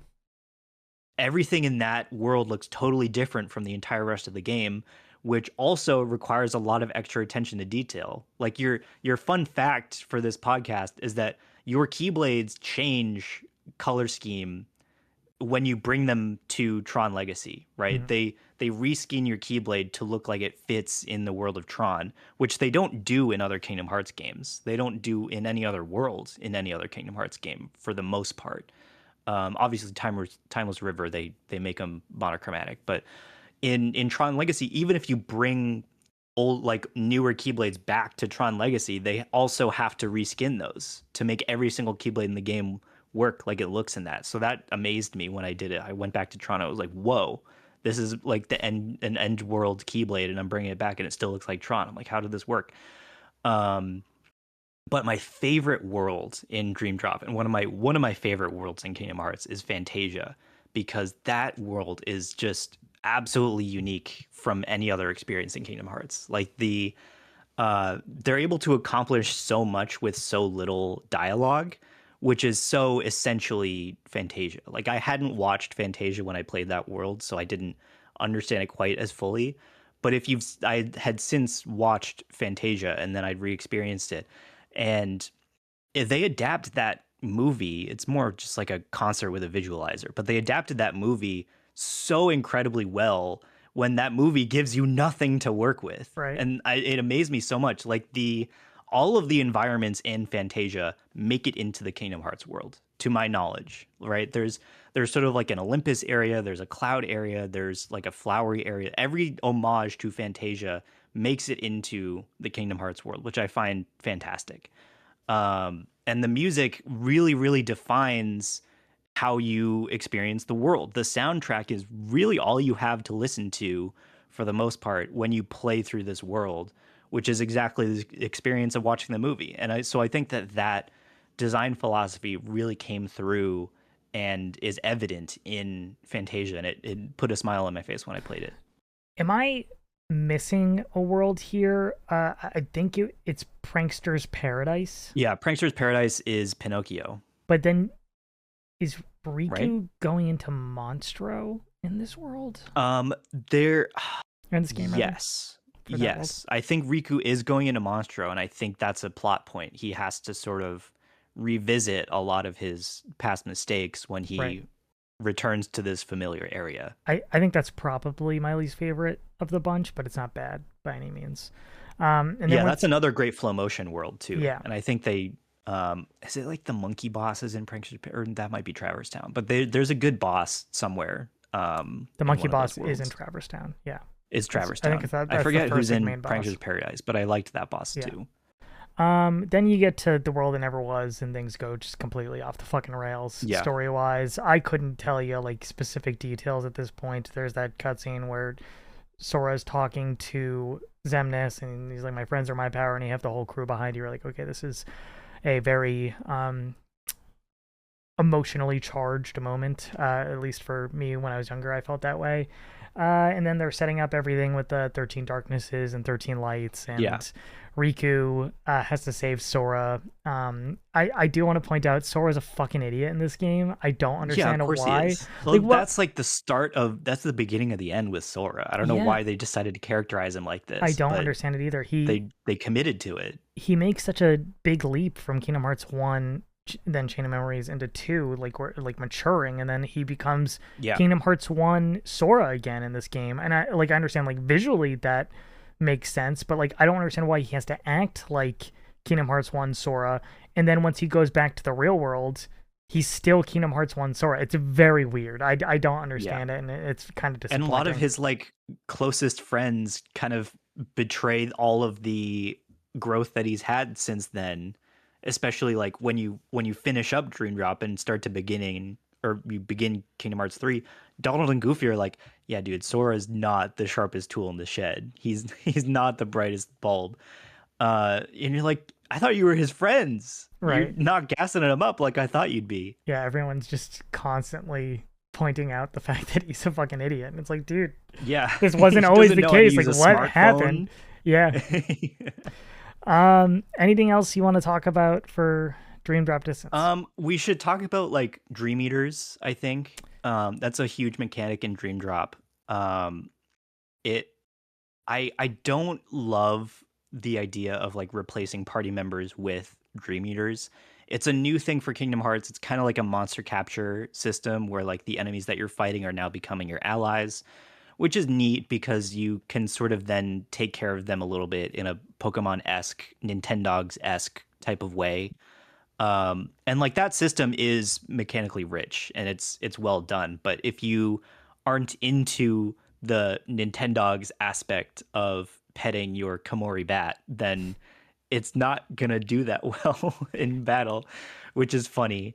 But I liked giving some TLC to my little guys. I just wish that that wasn't like so central to the progression of Dream Drop because it also determines a lot of your command deck abilities as well. Like what Dream Eaters you form and how you progress with them will influence a lot of your really awesome commands, which continues the trend of the good and important commands being kind of opaque in how to obtain them. But I digress.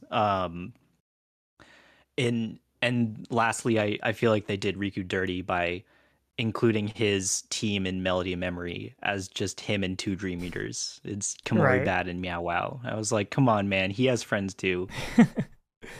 I like the Dream Eaters. I think they're a cool addition, like you mentioned. I like how colorful they are. Yeah, Right? The they're Heartless are mostly black and or otherwise darkly colored, and the Dream Eaters have a lot of different color schemes going on, which is right. cool. I think they have cool designs, and I liked consistently upgrading the ones that I was acquiring and getting better ones. And I like that they have like specific attack abilities where like for the DS version, like you would tap the icon Hmm. for each Dream Eater, and that would initiate for like the what Meow Wow, is that their name? Yeah, The Meow Wow's the giant where you can like jump on bean-shaped them or cat. whatever. They like get Yeah, all jump on huge. him. It's like, okay, that's Yeah. pretty cool. And they all I feel have like that's a staple of Dream Drop. yeah, I Does that agree. I feel like that move comes back in And KH3. 3, I might yep, be wrong. they do. It So does. yeah, Okay. I dig that aspect. I don't think that it's like the most. It doesn't have a ton of depth, but or like it can have more depth if you want to put the time into it Yeah. and the time It to understand it. But I it was has just enough to right, get by, and if you don't want to engage with it, you don't super have to. exactly, just like melding in Birth by Sleep. Yeah. I think that if you want to play on harder difficulties and take on like the end game bosses, you need to really dig into that, and you need to dig into like the Mirage Marina and stuff like that. But um, you don't have to do that to get through the base game. I did find the end of this game to be pretty challenging though, from what I remember. But it's been Yeah, a I long found the time. final boss with young Sheldon, I mean young Xehanort, to be kind of a challenge as Sora because he's very fast for a Kingdom Hearts boss. Right. Um, the beginning of many fast late game Kingdom Hearts bosses. All right. I feel like we touched on just about everything here. For Dream Yeah, I Drop feel like we Distance. did. You think we did it justice? I feel like we did. Yeah, they're just. This is a tough game to talk about for me, just because it's been so long, and there's a lot of complexity here and stuff that we could touch on, but I don't want to put my foot in my mouth and say like the wrong thing about some of the Hmm. lore implications here, because I do think this is the most complex of all the Kingdom Hearts games by a lot. Like Kingdom Hearts I 3. mean, I would say that Kingdom Hearts 3 is because you need to have an understanding of all the other games. Like Kingdom Hearts Dream Drop Distance is hard to understand on its own, but Kingdom Hearts 3 is impossible to understand on its own unless you play the other ones. Exactly. But I think in Kingdom Hearts 3, if you've played all the other ones and have that prerequisite knowledge, the stuff that is introduced in KH3 isn't too crazy. Like, yeah, no, you're off to the races for sure. The power of waking, that's what it is, right? In KH3? Yeah, the power of waking. We should touch on the power of waking because I feel like that frustrates me a little bit as a concept. I think that, and it's still a little bit of an unresolved thread. Totally. That we'll probably learn a little bit more about in Kingdom Hearts 4, but I'm frustrated by the power of waking because it feels like such an abstraction that it's hard to figure out. It's hard to connect it to sort of any sort of real concrete idea. Yep. Even when it's mentioned in dialogue, when it's put to use in practice, I still am unable to recognize it. They try to touch on it so much in Remind, and it kind of serves to make it even more complex to me. I'm a neophyte when it comes to understanding what the power of waking means, and I fear I will be at least until Kingdom Hearts 4. I'm right there with you. Like they talk about it, and they talk about the need to acquire it in Kingdom Hearts 3 a whole bunch, and then Sora, I guess, utilizes it to get Ventus back. But I don't really know like how he's using it, or then also like, is that how he gets Kairi back too? The power of waking? I don't fucking know. He actually misuses the power of waking in Kingdom Hearts 3 to essentially time travel and undo the fact that Xehanort squad wipes all of the good guys. He uses it too much. And that has consequences for him. Right. Yeah, he used it too much, kind of. All right, hopping into Kingdom Hearts Birth by Sleep. No, 0.2 Birth by Sleep, a fragmentary passage, I think is the full title of this. That might be right. Is it Birth by Sleep 0.2 or is it 0.2 Birth by Sleep fragmentary passage? I don't know. Now I'm you piqued my curiosity. This is a what does it say on the box? Smaller demo type experience that was included in the 2.8 collection that was originally supposed to be a full length game, I believe. It was teased out at the end of Birth by Sleep for the like final mix version, I believe, where Aqua's in the realm of darkness. She stumbles upon the castle from Cinderella, and it like cuts to Kingdom Hearts Birth by Sleep Part 2 or something. And that is realized here, but I think that the implication was at one point this was supposed to be a full-fledged title and not a demo experience. And this is really just kind of a demo. Title is Kingdom Hearts 0.2 Birth by Sleep, a fragmentary passage, which is an absolutely wild thing to name your video game. I love it so much. So we take on the role of Aqua in the realm of darkness. This is a demo basically for Kingdom Hearts 3. It has a lot of similarities when it comes to the combat and the gameplay feel. It's about a 3-hour long experience. You get to explore like the streets of Cinderella's world and the mine locations, the mines of Snow White, and then just like the basic realm of darkness areas. And it all culminates in Aqua saving Riku and Mickey at the end of Kingdom Hearts 1. So it all ties into the overall story, but then Aqua is still in the realm of darkness by the end of this.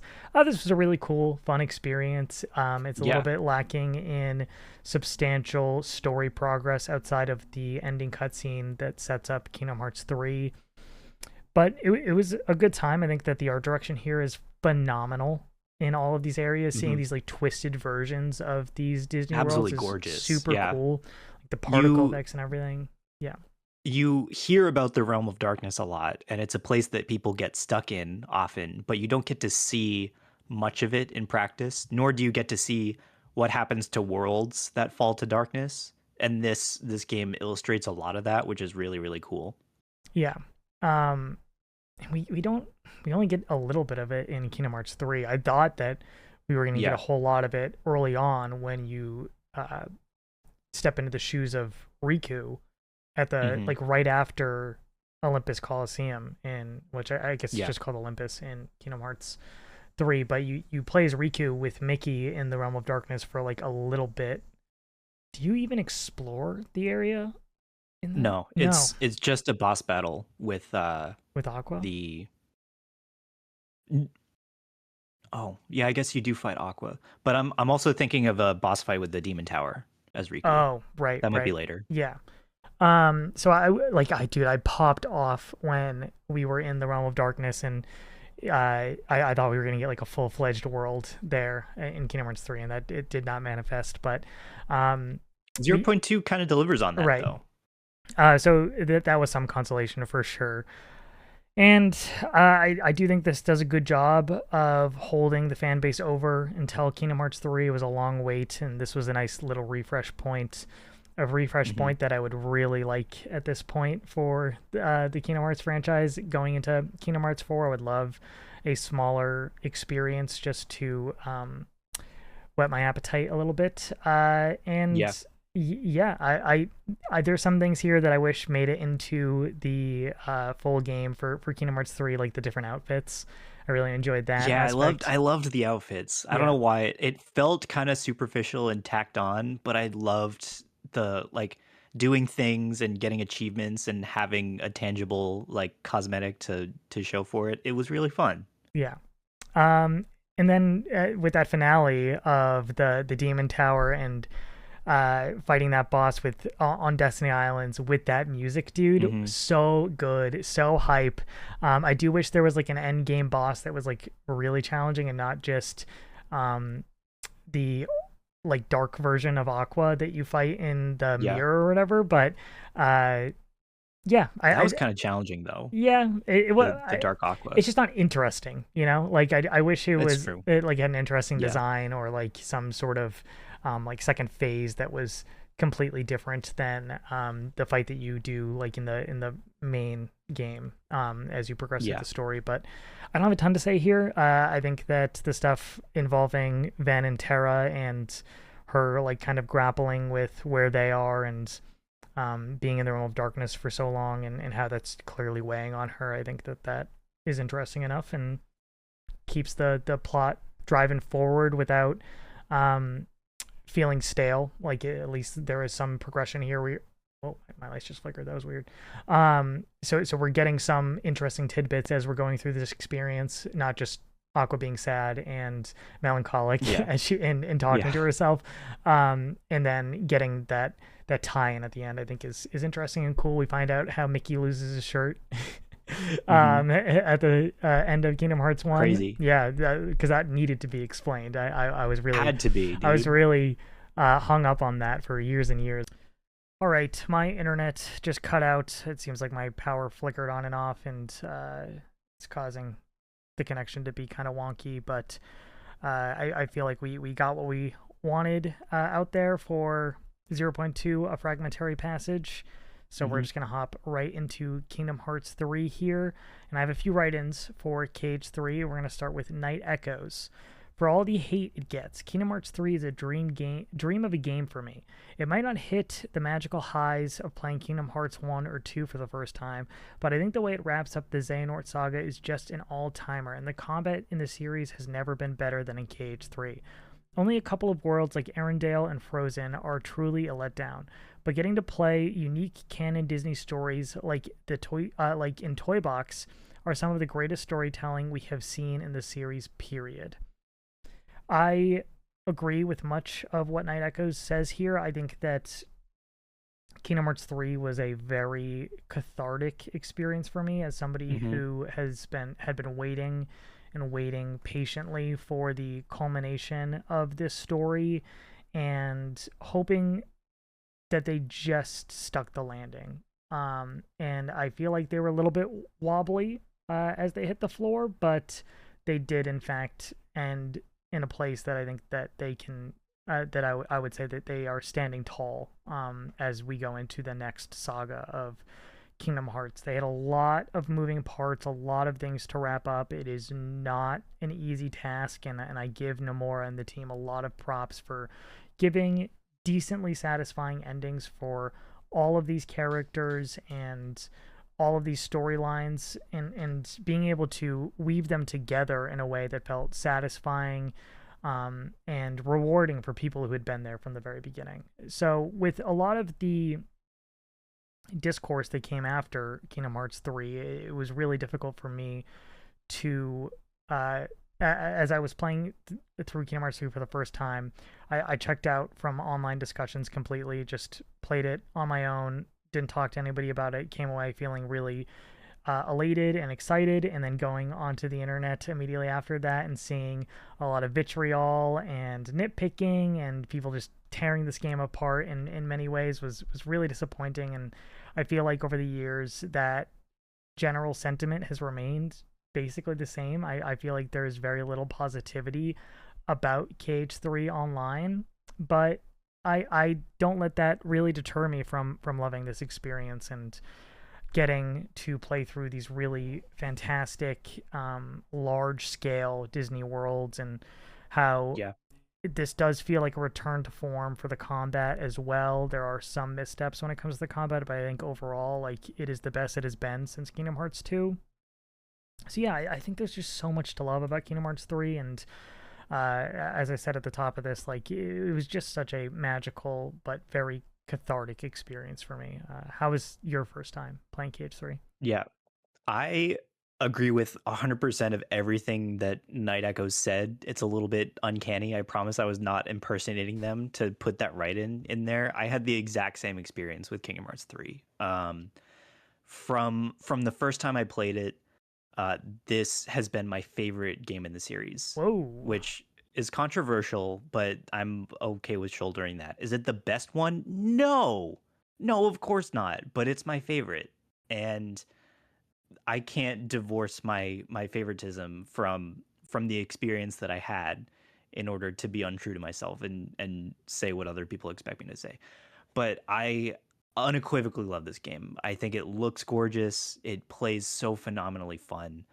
Um, and if like I would say that we should specify that a lot of people's first playthrough of this game is different from how the game plays now, because with the release of Remind, they've changed a lot of the game. They've changed a lot of the approaches that you take to the game as well, with the addition of easy codes and pro codes, because there's a lot of depth to there. They also added critical mode.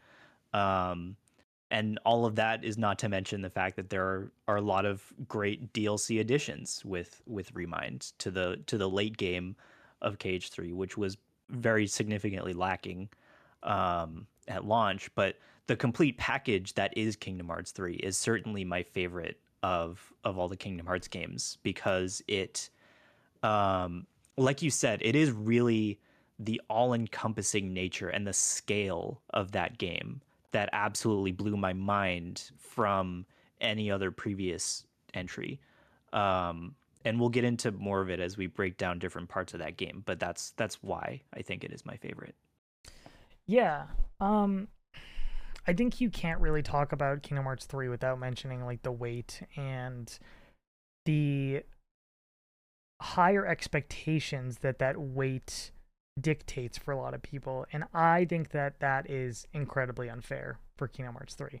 As somebody who had been playing all of the spin-off titles in quotes over the years, like, I did not feel like there was this like 13-year long wait like a lot of people were stating between Kingdom Hearts 2 and Kingdom Hearts 3. I did want to see the culmination of everything, so I was waiting with bated breath in some capacity, but like, I didn't let that raise my overall expectations for Kingdom Hearts 3 and think in the back of my mind that, oh, this is a game that took 13 years to make, thus it should be this robust, really polished experience and even better than the best that we've seen in the franchise. I think a lot of people were hoping for a experience that was at least on the level of Cage 2, and I think that that expectation is just setting yourself up for disappointment. Like, Kingdom Hearts Mm-hmm. 2 is a nearly flawless video game. Like, it's really hard to follow that. If any other studio or any other franchise has like a 10 out of 10, I don't go into the next entry expecting another 10 out of 10. I expect something of quality, because I've seen what the team can do, but hitting that like highest of high bars is like really difficult to do once, let alone twice. So thinking, in my opinion, going into Kingdom Hearts 3 that it was going to be something on the level of Kingdom Hearts 2, I think is just foolish in many ways. So I think with the right expectations, Kingdom Hearts 3 is phenomenal. Like it's really, Yeah. really great. I think that I don't agree that the combat is the best in the franchise. I think that some of the additions definitely hamper the experience. It's like what is it? Attraction flow? Is that what it's called? Attractions It's just are called the attacks attractions. that, Okay. yeah, they're just called attractions. I don't love those. I think that they're way too easily accessible, and they're given to you like non-stop, and they're broken. They Hmm. do a ton of damage, and you can really They just, trivialize the game. yeah. And I just don't enjoy using them. They're flashy, and they look really cool, and I think that harkening to the Disney parks is a really interesting idea. Just unfortunately, I think takes away from the overall gameplay experience. But like focusing back on the original game's mechanics and Kingdom Hearts 2's mechanics of focusing on like basic combos and magic, I think that was so refreshing to return to Hmm. that. Like it's not Absolutely. anything new, but like at the very least, it was so long. It had been a long time since we had seen that in a Kingdom Hearts game that it felt fresh and new. And then you add in shot lock and flow motion, and it's like okay, like there's a lot here. And flow motion doesn't feel nearly as broken in KH3. It feels like a Yeah, supplemental piece to the combat that can be it is. sprinkled Yeah. in rather than the main focus. So It's a yeah, movement tool rather than your main vector for damage. I think it's the second best combat in the series. Maybe I might like Rechain of Memories combat a little bit better than Kingdom Hearts 3, but they're right up there behind Kingdom Hearts 2 with Chain of Memories and KH3. Um, but yeah, I think then you go to the Remind DLC, and for me, like I look at Kingdom Hearts 3 as including the Remind DLC. I don't know if I feel that way for every game that gets DLC, is like that is the full package now. I feel like you kind of have to look at the original version, and if you're gonna like, you don't like retroactively change the review score just because they Yeah, added to it. But I do think that we kind of do that for Final Mix versions of Kingdom Hearts games, where sure, like that is the sure. definitive edition. Thus, like you're going to score that differently because it has all that added content, just like you would for Persona 4 Golden or Persona 5 Royal. Like those Hmm. are more robust, flesh out experiences. So of course you would give them a higher score. It's just the fact that this is like a separate thing rather than like a new package. Though now I think that Yeah. you get the Remind DLC automatically, like if you buy it in the all-in-one collection. So yeah, I think the data fights are some of the best fights in Kingdom Hearts. Period. So incredibly challenging and rewarding. I had such a fantastic time just grinding those out on proud difficulty, Yeah, and I want to go absolutely. back and do them on crit. I do think that the story stuff that's added in Remind is a bit lacking, but getting to play as Kyrie and Roxas is pretty neat, Hmm. and Yeah, definitely that was the highlight for me yeah. of the story content and Remind. I think that they tried to really contextualize that last encounter, the last worlds of KH3, and not super necessary. But I appreciate the garnish on top of being able to go through a lot of those boss fights with a different character. I, That felt like you said earlier, very cathartic. I do think that that finale in the base game is a little bit underwhelming just because it feels very rushed. Instead of fighting each of these baddies one at a time, you're fighting three of them at once, and like just kind of mowing them I would down. push back on that a little bit because Mhm. there's 13 of them. I Yeah, wouldn't fight them one after another in a gauntlet style. It would take too long. I think I they could have. appreciate that they thematically grouped them in ways that also put them against your heroes in ways that made sense, but may not be matches that we'd seen before. Um, and the I think what you might have a point with is the like the big culminating fight with the quote unquote Nort court is something that may be a little bit rushed, but that's also kind of a sick fight. Yeah, they're all awesome, and I enjoyed them to varying degrees. I do think that that final fight against the Nort Court is probably my favorite, but I do think that with the criticism of KH3, the one that is thrown around a lot being that they don't drive the plot forward enough with the organization members in the individual Disney worlds. Yeah, You could have gotten to fight some of these members individually earlier on, so then sure.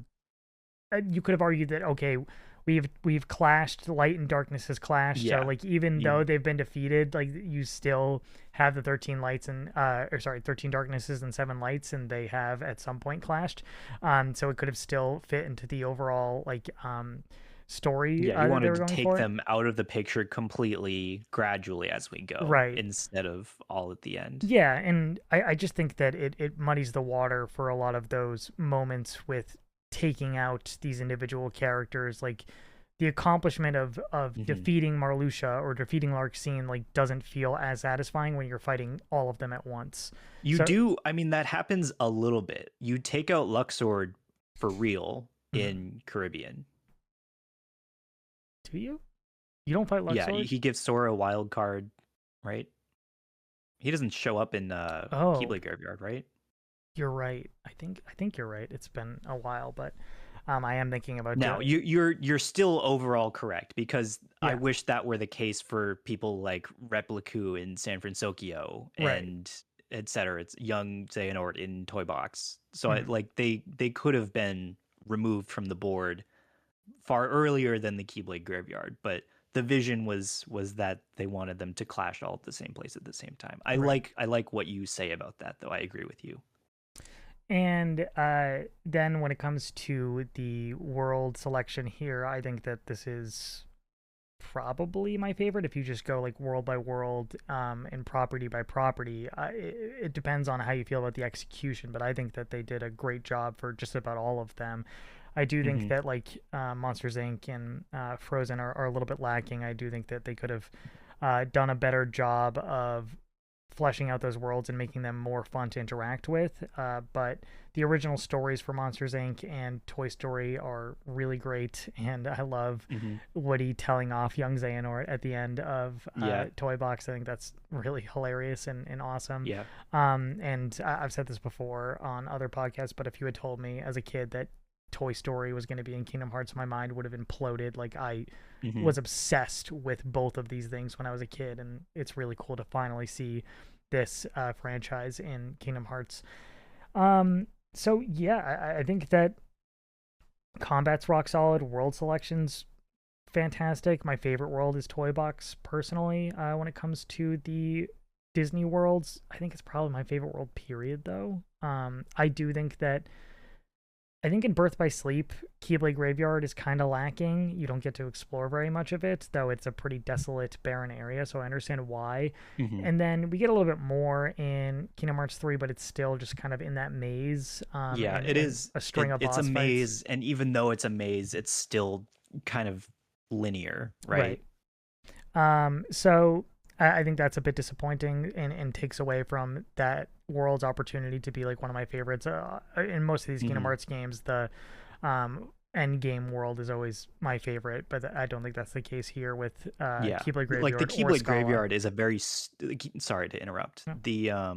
The Keyblade Graveyard is a very storied location, and you a lot of that story surrounding the graveyard is not delivered to you by exploration, and I wish that could have been the case. Right. Yeah, I just don't know how you get around that, especially with how much they're trying to cram into the finale of this game. Like, since Yeah, they didn't really address much of it earlier on or throughout the Disney worlds, like you have to just right. go at the ending, and I think that kind of leads to the Keebler Graveyard being what it is. Um, is there what I else do you want to touch on here? Yeah, I want to touch on my experience with the worlds. Mhm. I think that with KH3 in particular, the visuals play a super important role in how these worlds are received, and it's why I think they are also some of my favorite worlds as well. Like this I think is the main reason why I support the change to a new engine, updated hardware, because the worlds just look incredible. Like from the natural environments of Olympus to like the lifelike scale of Corona, like being in the area with the tower felt I love very that world. true to life, even though it's not real. Um, but then so they have like a very lifelike scale with Corona, and then they have a very fantastical scale with Toy Box because you're shrunk and much like in Birth by Sleep, that changes the rule book in terms of how are you approaching these obstacles and enemies when you're small. Um, and it's full of childlike wonderment because it's like you're playing with toys. Um, and I also really appreciate like the contrast between like the lifelike industrialism of Monsters Inc. because that's not a part that you see very much in watching the movie Monsters Inc. So it's kind of like you're backstage in the production of that movie, getting to see like the industrial park that Monsters Inc. belongs to was really really cool. With all like the pipes and electrical wiring and everything is what like really I appreciated Monsters Inc. more having seen it from a different perspective through Kingdom Hearts 3, and I think that's really special. And then they also have like this sense of fantastical industrialism in San Francisco because this is a city that does not exist, and yet they bring to life a lot of sci-fi components to the city that looks really really awesome. The level design is a little bit lackluster in San Francisco, so it would be one of my favorite worlds, were not for the fact that it was kind of empty despite that. But my favorite world, I think maybe in all of Kingdom Hearts, is the Caribbean from Cage 3 because that uh not only does it look phenomenal, and I think they finally realized the vision with Pirates of the Caribbean that they started at Kingdom Hearts 2. Um, but they also introduce a whole different variety of gameplay with the ship and upgrading the ship and navigating islands and finding treasure. It delivers on every fantasy that you could want from being a pirate in a world, which is exactly what Sora was all about when he came back to the Caribbean, and it's what the player was all about too once they started playing it, which I think is phenomenal. So that's why Caribbean is my favorite world. I think it's one of the best executed in Kingdom Hearts. Yeah, I think that's definitely two for me, the Caribbean, but I do think that mechanically and gameplay wise, it's probably the best. Like, I'm just giving the nod to Toy Box Hmm. because I have such a deep You love Toy fondness Story, of for Toy course, Story. Yeah. naturally. But like the ship combat and being able to go to the different islands and collect all the crabs, really fun. And hearing them Yeah. talk about this yesterday during Hmm. the panel for D23 and them talking about like how each world they were trying to do something different with the gameplay and have like a different gimmick and really get creative Hmm. with it. You can definitely see that throughout all of Kingdom Hearts 3 more so than you can see in Yeah, any other Kingdom Hearts game. Like most of the Kingdom like absolutely. I think all of the previous Kingdom Hearts games are just go to the world, beat up a bunch of heartless, beat up a boss, move on. Here it's like, okay, you have the city to explore, then you have the ship combat and the different islands the in the Caribbean. In Toy Box, you have the mech combat. In Hmm. Arendelle, you have the snowboarding. Like they're just like constantly throwing new ideas at you that Yeah, don't really derail the focus on the combat, like the Keyblade combat, but right. they give you a nice change of pace to break up just fighting mobs and mobs of enemies, which I think is really great. And it sounds like they're going Yeah. to be doing that for Cage 4 as well.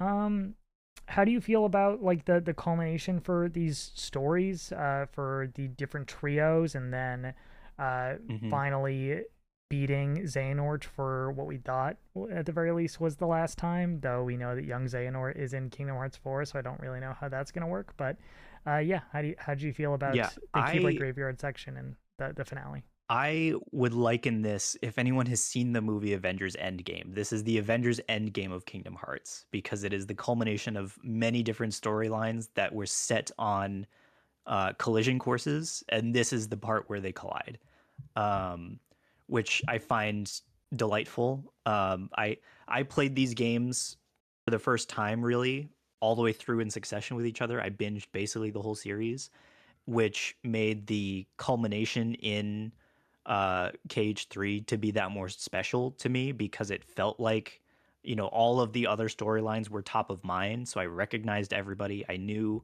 who was who and what they wanted, um, which is, it made the reveal of Terra being Ansem's guardian to be that much crazier. Come Guardian, dude. That was a Guardian fan is theory for a Terra, very long time, and I was kind of and then shocked to see yeah, it actually come to it fruition. was shocking. And or like the return of Shion Mhm. and her coming to Roxas's aid is a very emotional moment.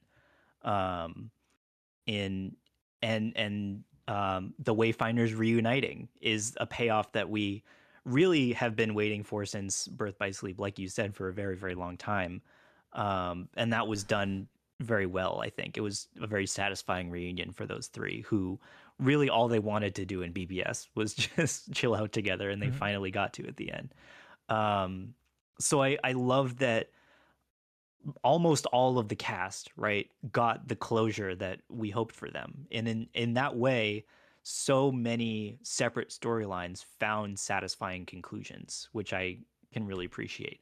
What I don't appreciate is how they can leave, or they can create a cliffhanger for Sora when it didn't really need one. That felt kind of contrived because none of us fully understand the power of waking and why that was somehow the consequence for his, or the cause of his disappearance at the end. Yeah, I echo just about everything you said there about the culmination for the individual trios. I cried for the Shion Axel Roxas reunion, and there's also that scene where like Sora is blocking Shion's Keyblade, Hmm. like before they get into the fight and before she turns over to the light side. That hit hard for me. I love that character so much, and getting that moment was really great. And then for Aquaterra and Ven as well, like it's very similar. They feel kind of like it kind of feels like they're doing the same thing twice, but it's fine enough for me because they're pressed for time at this point. They're trying to wrap everything up, but and even though they do feel a little bit redundant, it's necessary and it's satisfying enough for me to be like, okay, like we're back. We've got everybody back together, and this feels like I finally have this weight off my shoulder that I've been carrying around with these characters since I first Hmm. played these games. So love that. Hate that Kyrie gets sidelined at the end of Yeah, Kingdom Hearts yeah. 3, as she always does in all of the Kingdom Hearts games for some fucking reason. And Remind tried to remedy that a little bit by making her playable for much of it. Hmm. And I feel like it sadly doesn't click for me.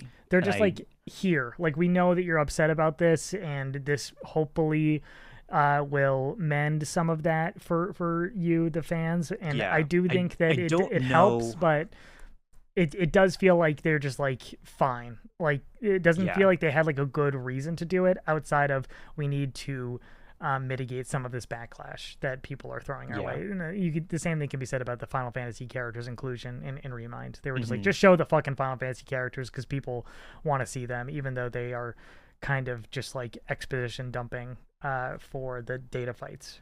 So Yeah. They're, I think, like you said, the inclusion of the Final Fantasy characters in Remind is kind of just pandering. But right. I find it difficult to coagulate my thoughts on Kyrie being shortchanged in KH3 because I don't know what I would do differently with her. Um, like I suppose I would have wanted to see her participating with Sora and Riku on as like a trio, much like the Wayfinders and Roxas, Axel, and Shion, but it may not have felt as earned for her to do that because of the fact that she'd spent so much time on the sidelines when Right. Sora and Riku weren't. So I don't know how to quote unquote fix the writing problem of Kyrie's lack of involvement. Even though I want her to be more involved, I don't know how to get her there, and So it frustrates me. for the Nort Court fight, Yeah, that you're playing with Riku and Mickey, right? Sora, Riku, and Yeah, Mickey it versus should have been Sora, Riku, and Kairi there, I yeah think. versus Old Xehanort, um, Ansem, and Zemnis, I believe. Right. Then you go to Scala, which was disappointing because you were barely getting to explore that Yeah, until the I Remind do think DLC. that Remind gives you a better excuse to explore Hmm. Scala. you're kind of just going around and collecting things, but it still lets you move about the terrain a little bit more freely and explore that city in some extent. I feel like it was more of a teaser for something that'll be more fleshed out in a future game. Yeah. Scala was, but Remind kind of set you up to appreciate it a little more. Right.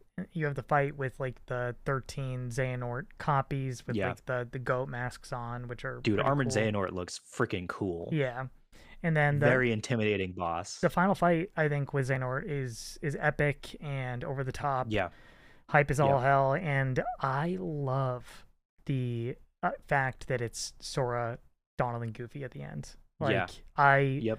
I wouldn't have it any other way, and I think that in a lot of Kingdom Hearts fans' minds, any Disney aspect is kind of secondary to the Kingdom Hearts canon characters, but for me, Donald and Goofy have become Kingdom Hearts characters. They are Sure. as much they are as integral to Kingdom Hearts as Riku and Kairi and Aqua and Terra and Ven and all of them. And like were you playing with headphones when you did that final fight? Do you remember? No.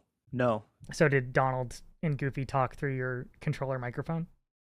Yeah, they did. Yeah, That was kind of jarring. I love that. I love that so much. I very rarely like when the controller talks. I usually turn that off immediately, but Yeah. I thought that was a really cool moment, and them getting your back and finishing off Xehanort and like sending that like last ray of light at him together. I was like, hell yeah, dude, this is awesome. Yeah. I don't like the fact that they try to like kind of redeem Xehanort at the very end and be like, Ericus comes back and or like as a spirit form and like sees him off, and they basically are like he gives the Keyblade, the X Blade, over to Sora and is like you've earned it, and they try to like kind of give him some leeway, and I just it was always just like kind of whatever. But it's simply not that kind of game, right? Sora's not gonna be the one to land a killing blow on the bad guy at the end. It's not that it's a Disney property and that's how it needs to go. It doesn't really match Sora's characterization either. Yeah, I agree. And then, like you alluded to earlier, Sora fades away with the power of waking because he misuses it. I like that cliffhanger. I thought it was powerful and emotional, and it hit me even if I don't fully understand the intricacies of why it was happening. I think that if you can just grasp the fact that Sora sacrificed himself to save Kairi, I think that that is effective, and it was very effective for me personally. So. Yeah, but I suppose it's apropos because there aren't surprisingly many instances where Sora does sacrifice himself to save Kairi in this series. Contrary to what you might think, because he does save Kairi a lot. It's just not often at his own expense. And I do think that what we've seen of KH4, it opens up the possibility for more in-depth like thematic subtext in KH4, given that Sora is kind of dead almost, and as far as you could, like you said earlier, as close as you could get in Kingdom Hearts, as permanently as could be.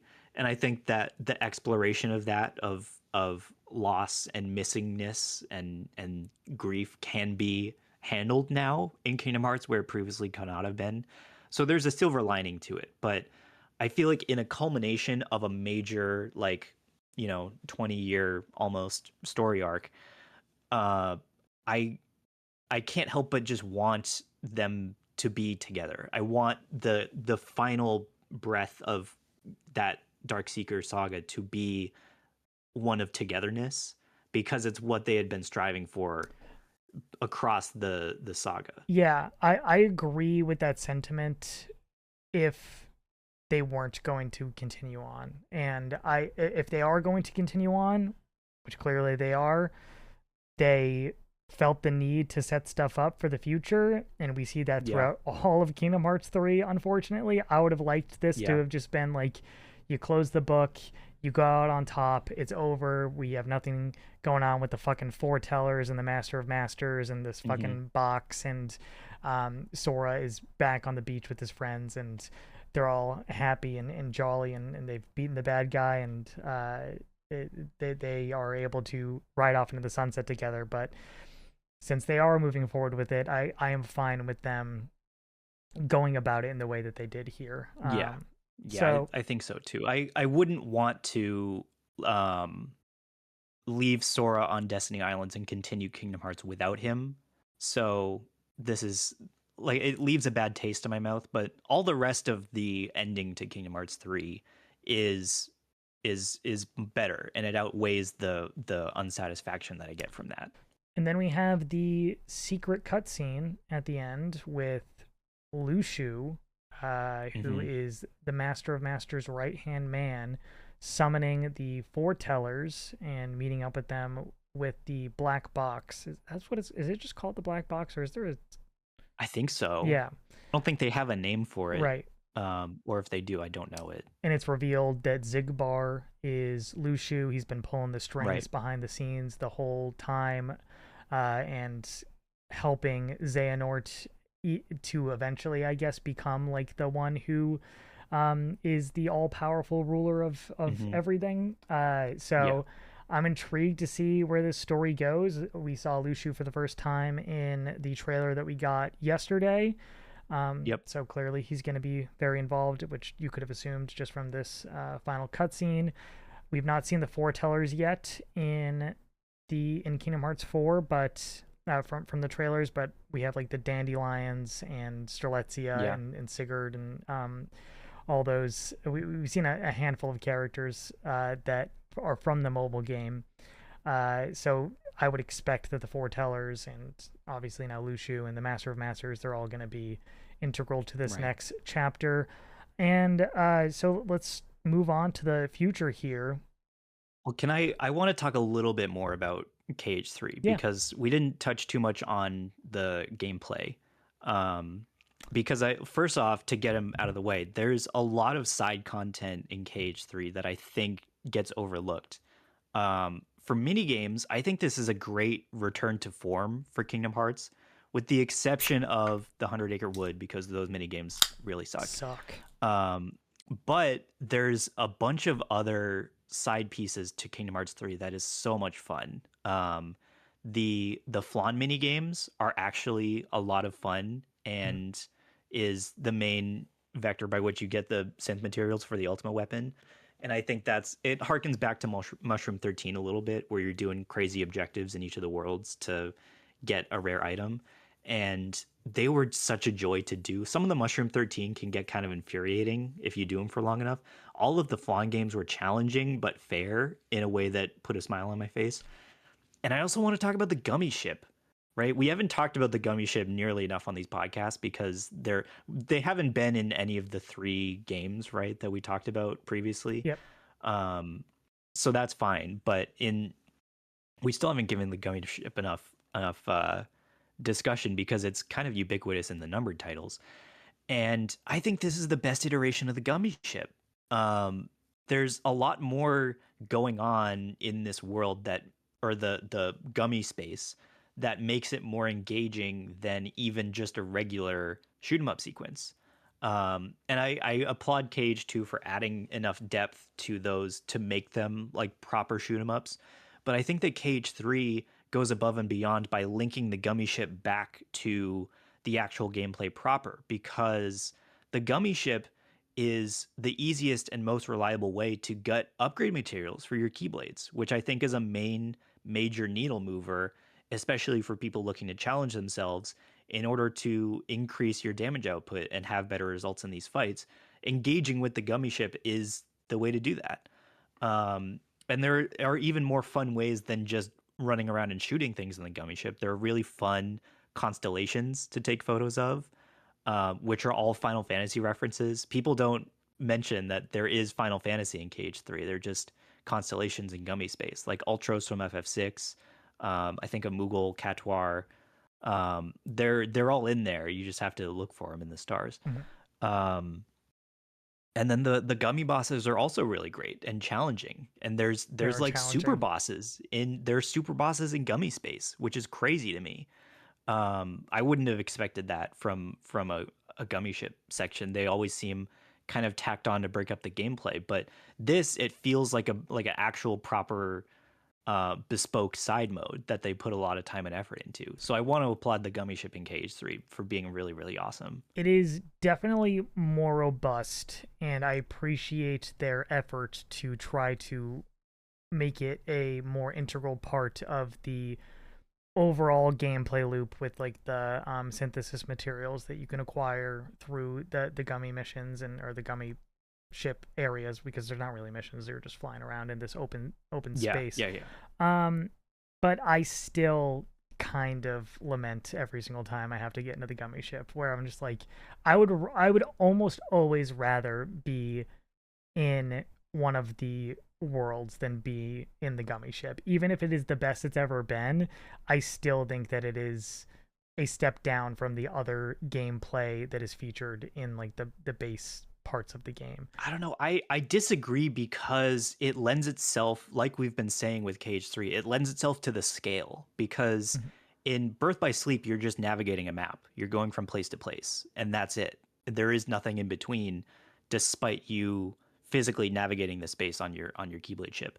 In Cage 3, there's enough space that it does, first of all, it doesn't feel empty because there's lots to do, lots in your way, lots to collect, but it's also it spatially connects you. You understand how much distance is between you and the next worlds and Mhm. what is standing in between you. Like, I understand the sentiment, and I'm glad that you like it more than I do. And like, I think that your reasoning is totally sound here. I still, like, as somebody who 100%ed Kingdom Hearts 3, the gummy ship sections with like the really challenging boss fights and the grinding for certain materials, I was like, okay, it's nice to be able to do something different outside of just grinding heartless in these worlds and hoping that they drop the item that I need. So like, that was refreshing in comparison to like Kingdom Hearts 1, but it still for me is a step down from the just core gameplay that you see with fighting heartless and fighting bosses with a keyblade. Yeah, I mean, I suppose it's a step down from actual Kingdom Hearts gameplay still, Right. but it is different from actual Kingdom Hearts gameplay, which I is it's good. And like we've said this about Cage 3 a lot, it does a good job of varying gameplay from world to world. I liken it to like the Mary Jane and Miles Morales sections in Spider-Man 1, or playing as Atreus in God of War Ragnarok, where it's just like, I could be playing as Kratos right now, and now I have to play as somebody else. Like, Yeah, this is a like clear step down for me. Does it add variety? Yes, but it's not as fun. And the other aspects that are included in Kingdom Hearts 3 to change up the gameplay, like the pirate ship sections in the mhm. Caribbean, like they are. You have the base combat sprinkled throughout that as you're getting on and off the ship, but the stuff that you're doing on the ship, I think, is in line with the rest of the gameplay, like when it comes to the amount of fun that I'm having. Hmm. Yeah. So Yeah, I get that. yeah, I think it's Do just a difference of you opinion. do you want to discuss any of like the data fights or the super bosses in Cage 3? So I did all of them once when this first launched, and I did them all in proud mode on my 100% playthrough save. And I was pushed to my fucking limit with those data fights, but I couldn't tell you like specific like attack patterns or like intricacies when it comes to each individual fight. Like, I have like Hmm. vague pictures in my brain of like the Roxas fight and like the young Xehanort fight with his like whip Yeah, the keyblade or whip. whatever. Like, that was really cool. And then like, I can envision Yozora and that fight because I threw myself at it over and over and over again, and was like, I was burnt out by the 12 before that, or the 13 before that.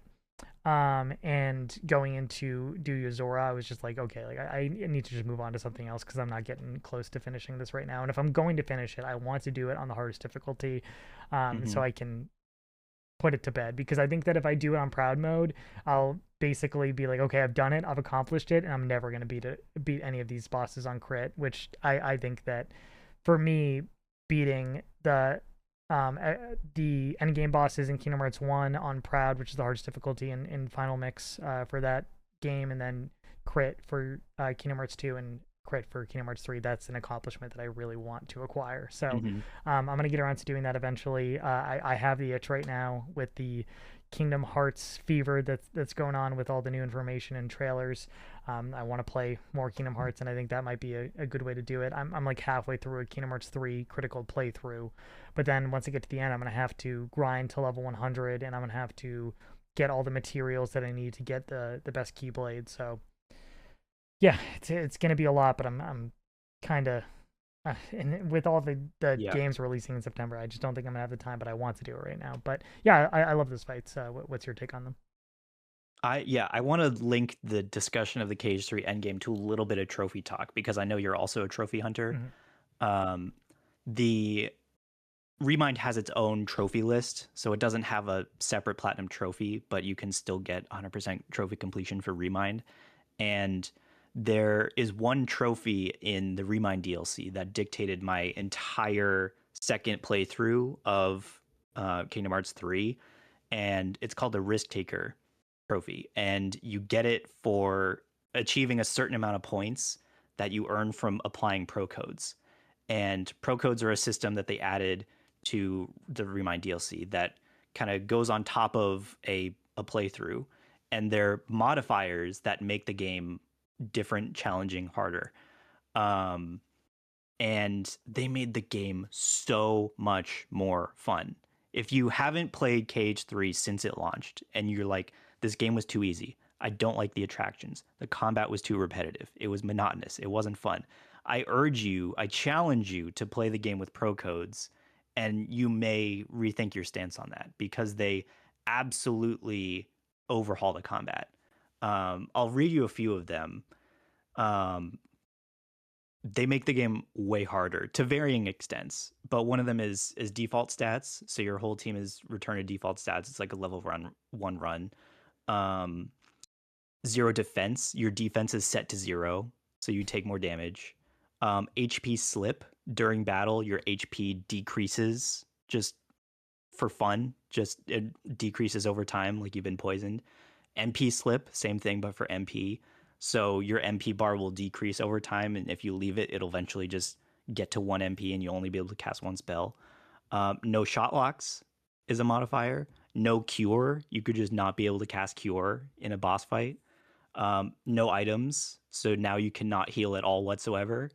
No links, which are summons. No form changes. No grand magic, which are both are kind of like the birth by sleep. I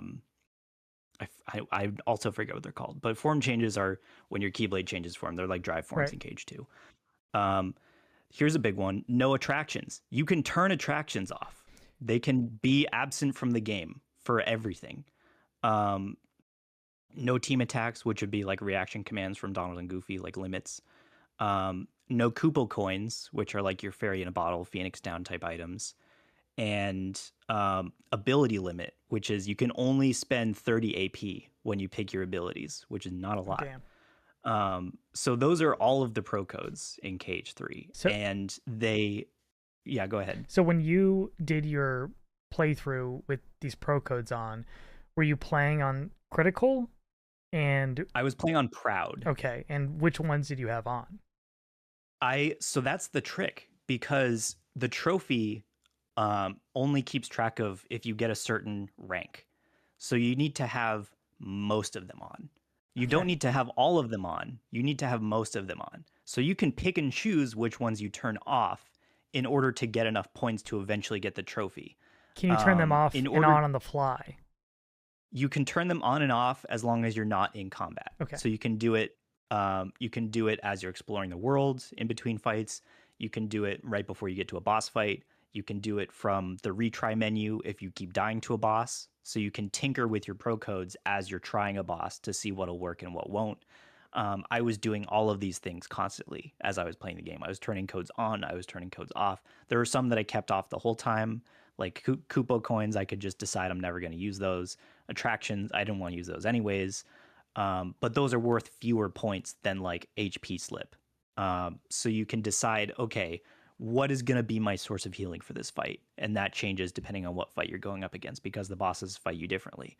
And you have to really get creative with what's left. So I was, when I find myself at a loss for sources of healing, I find myself turning to like the Remy the Rat Keyblade because its ability heals you when you cast magic spells. And I was like, okay, that's now my new source of healing because I can't use cure or items. So you're approaching the combat creatively based on what restrictions you're putting on yourself. And so this applies for the entire base game. You can get away with not doing this for the base game. You can only do this for the data fights because the data fights are worth way more points. However, if you do that, you're going to be using pro codes against Yozora, which is not a fun time. Yeah. Believe you me. So I said, all right, I don't want to fight Yozora with pro codes. I want to fight him on proud mode, no holds barred, all the tools at my disposal. So I went through the whole base game picking and choosing pro codes, and then I went through all of the data fights with basically all of the pro codes on in order to maximize the points that I was getting so that I'd pop the trophy right before I got to Yozora. And dude, like this is why Kingdom Hearts 3 became my favorite of the series because it challenges you in ways that you wouldn't find in any other Kingdom Hearts game. And that like it was like you playing The Last of Us 2 on grounded mode. You're like, by the way, guys, I love this game. Like this puts an absolute smile on my face to be tinkering this way. That was the experience that I got playing Cage through the pro codes on. That's so interesting because like even without putting pro codes on and just doing critical mode in Cage 3 specifically, like it feels like a completely different experience than what you're getting in base Kingdom Hearts 3 or in any other Kingdom Hearts game. Like it becomes like way more defense focused and like blocking focused, like even in the mob fights, like that you should just kind of be steamrolling every encounter because I was learning to block and dodge and play my life for every single fight. And in like Kingdom Hearts 2, when I did my crit playthrough, the first few worlds were pretty tough on critical, but once you are able to like grind a little bit and get to a level that's like a little bit ahead of pace from where you're supposed to be, I kind of just cruised to the end of that game. Like I wasn't really getting very stuck on anything until the world that never was. And on critical for Cage 3, like I was dying constantly all the way through like the first 5 worlds. I think I stopped off like at around Monsters Inc. or Frozen. So I got to pick up from there. And Monsters Inc. has a surprisingly really hard fight. If you're like playing it in a challenge run like that, there are some fights that really surprised me.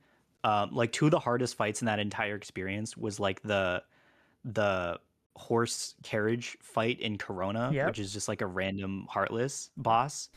And the goop monster in Monsters Inc., the black goop monster. Those were like 2 of my hardest roadblocks for some reason because I was hampering myself with pro codes so much that I was out of options that I'd otherwise have. Yeah, I've seen a lot of discourse recently about how Kingdom Hearts is harder than Dark Souls and FromSoft games in general. I would say that only like the late / post game of Kingdom Hearts is what gets there.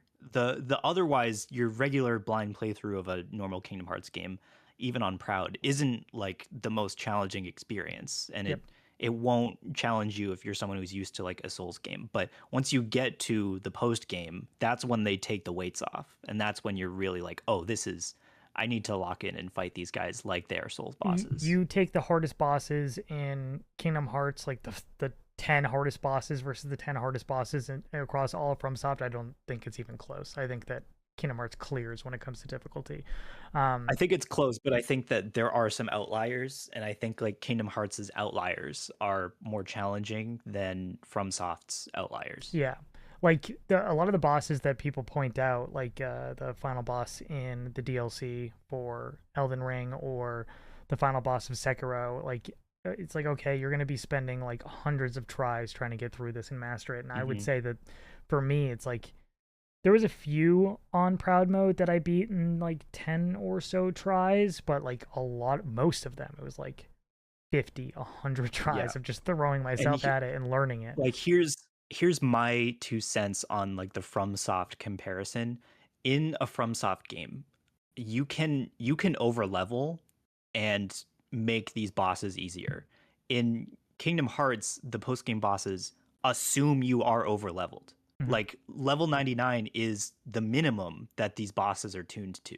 Yep. So there is no way for you to level past what is expected of you in order to survive a lot of the attacks that the bosses are throwing at you. Level straight up doesn't matter. Like it must be all like synthesis items and equipment and stuff for KH2 at least, where I am level 99. I have the best Keyblade in the game, and I am incapable of doing any of these Yeah. boss fights. Like I am getting waxed in the first like 3 seconds. It's like, well, I got to do something else. Whoa. And of course there are people who will do these fights on level 1 with, with the basic kingdom key, Right. and those people are beasts. Do not Those are people are the Spider's George of Kingdom Yeah, Hearts. it's Don't all count them. those are just masters of their craft and have learned like all the patterns like the back of their hands and are able to block and deflect like every attack that is Yeah. coming their way, which I think is awesome to watch people who are like really skilled at these data fights. I would like to Yeah. get into position to be able to take on these data fights and maybe stream that. I think that would Yeah. be a lot of Last fun. who is your favorite data fight? That'll be our last thing. I've only done them all for KH3. I've barely Sure. touched the KH2 one, so it's going to be KH3. I think I'm going to go with Roxas because of the music and like the design and look of the fight. Hmm. But it's been so long. Like I played these in 2020, like early 2020, I think is when. Yeah, because I was still Yeah, that's when working mine at came out. my job right at it was before COVID. I remember talking to a guy who was in a cubicle like back behind me to my left, who was like on my team, and I had small discussions about video games with these guys before. This guy included, but there's a few other guys on my team who are like really into Madden and Borderlands. Like those were Hmm. their fucking games, so we would chat about that. But um, he asked me what I was doing this weekend, and I was like, I'm playing this game Kingdom Hearts. The DLC just came out for KH3, and it's like really hard. And he's like, dude, I love Kingdom Hearts. I was like, I did not expect that from you at all. So he picked up the DLC as well and was like really trying to grind them out. So we were talking about that like every day for a few weeks. But so that yeah, that I'm sure on when this released because of that. But it's been so long that I can't tell you like very specific things about any of these fights outside of the few that I mentioned Hmm. earlier. So the Roxas one is the one that stuck with me. Also, Xion with Vectors to the Heaven, like come on, like it doesn't Yeah. get any better. I think that when it comes to difficulty though, like I'm trying to remember, like Young Xehanort was pretty easy, right? I think I looked up an order of like that you're supposed to go in. I think like Marluxia, Young Xehanort, Larxene were some of the easier fights. Hmm. Venitas was easier, and then it starts to ramp up from there, from what I remember. Yeah. I had the most trouble with, I think, Terranort and uh, Riku Replica. These were with pro code, so they'll behave a little bit different Hmm. than a normal playthrough. But um, and this probably is just personal how your playstyle will affect which bosses give you the most trouble. Those guys and Syx, I think, were the three that like roadblocked me the most. The rest of them I got through. I struggled, but I got through eventually. And those guys were like I was there for days. My favorite was probably Shion. Um, I don't know why I like when the boss takes away your max HP because you're like, oh no, my bar's getting shorter. Hmm. I'm gonna die in one hit. Um, and Shion has attacks that do that, so it kind of like gets your heart pumping a little bit extra, as if it wasn't already. But and Yozora, if he counts, is would be my favorite, but I don't know if he's really a data fight. That reminded me. I think Xian was the most difficult for me out of all of them, and I think I saved her for last because of that aspect that you just mentioned about the HP bar. And Yuzora is fucking insane. How many tries did it take you? Yeah. Do you remember? Like just I generally? didn't count. It took me days upon days. Hmm. A lot of that was spent like grinding to be at level with him. A lot of that was spent just learning patterns, Hmm. just throwaway attempts. Um, he's got so many mechanics that are like creative, but also a pain to deal with. Like when he steals your Keyblade, that's Hmm. just such a pain to deal with because you're like, well, if you're far, you're like, I gotta survive this, and you just have to run away and play your life. And if it's early, you're like, do I just throw away this attempt because I can't hit him anymore? Hmm. Um, the funniest mechanic that Yozora has is that if you have a Kupo coin, he'll steal it. So when you kill him, he will revive at full HP. Brutal. So he'll use your revival items against you, which I think is a hilarious thing for a super boss to do. So you're better off going into that fight without a Kupo coin. Such a cool Um, looking fight, like design wise, yeah. battlefield wise, like just everything about it is just so The hyped. The reason music. why it's my favorite is because it puts everything to the test. Mhm. It uses every mechanic in KH3, and KH3 is in and of itself a conglomeration of every mechanic in pretty much every one of the prior Kingdom Hearts games. You're using your shot lock to get easy damage off in far away openings. You're using the flash step, which is an evolution of flow motion, to close those gaps and get bigger damage windows when he's more open. You're using form changes, which is kind of the successor to drive forms, or I at least hope you would if you have the ultimate weapon. If you get to him on crit mode, you'd also have Oblivion because you get that from doing crit. I didn't play on crit, so I didn't have Oblivion. Okay, you get Um, Oathkeeper just by getting the DLC, right? You get Oathkeeper for beating the game. You Yeah, get Oblivion for beating the game on crit. gotcha. So I ideally you'd want to go into that fight with Ultima Weapon, Oblivion, and Oathkeeper.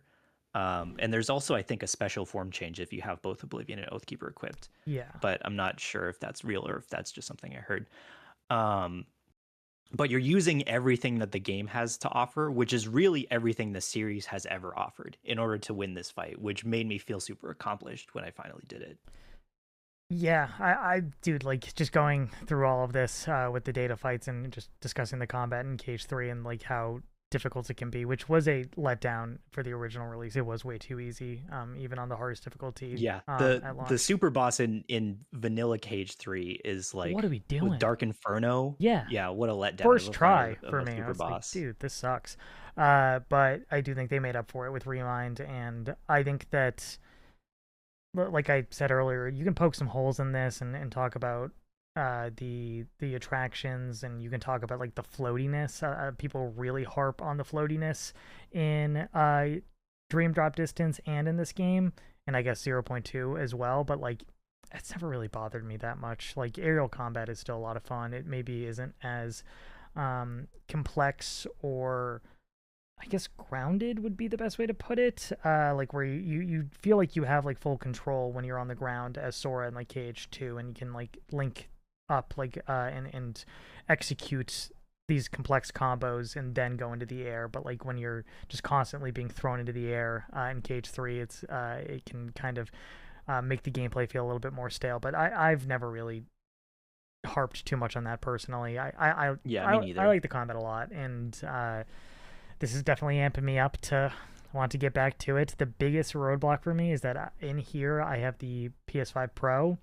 I got a disk drive the day that I got my PS5 Pro, but I have not installed it yet onto the Pro.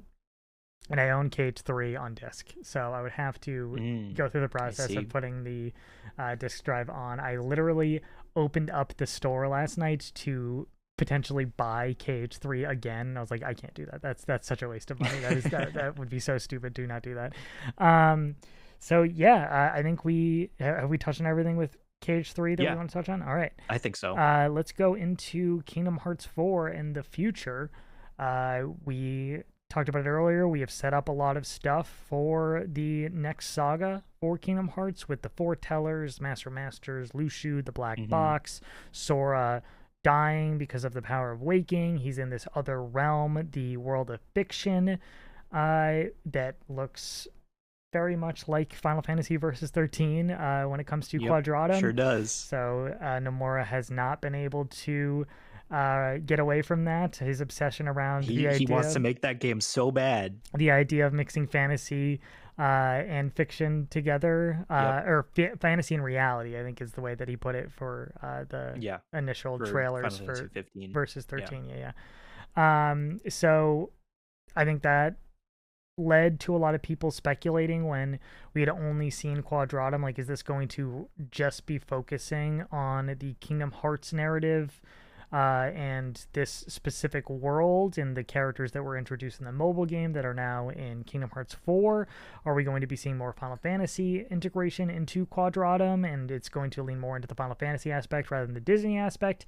Now that we have seen Coco, we can kind of put that theory to rest that we are going to be this is going to be a traditional Kingdom Hearts game, I think. Yes. I think that Quadratum is Absolutely. probably going to be a hub world that you are going back to regularly. It seems like with the Remind DLC, they took the feedback that they got with the lack of Final Fantasy characters, with the lack of story movement until the very end of the game, that hopefully with Quadratum they're able to address some of those issues, and you might go off to the different Disney worlds, but you're regularly coming back to this really robust open area, and I hope that that is the case, and that is the indication that I'm getting from these first few trailers.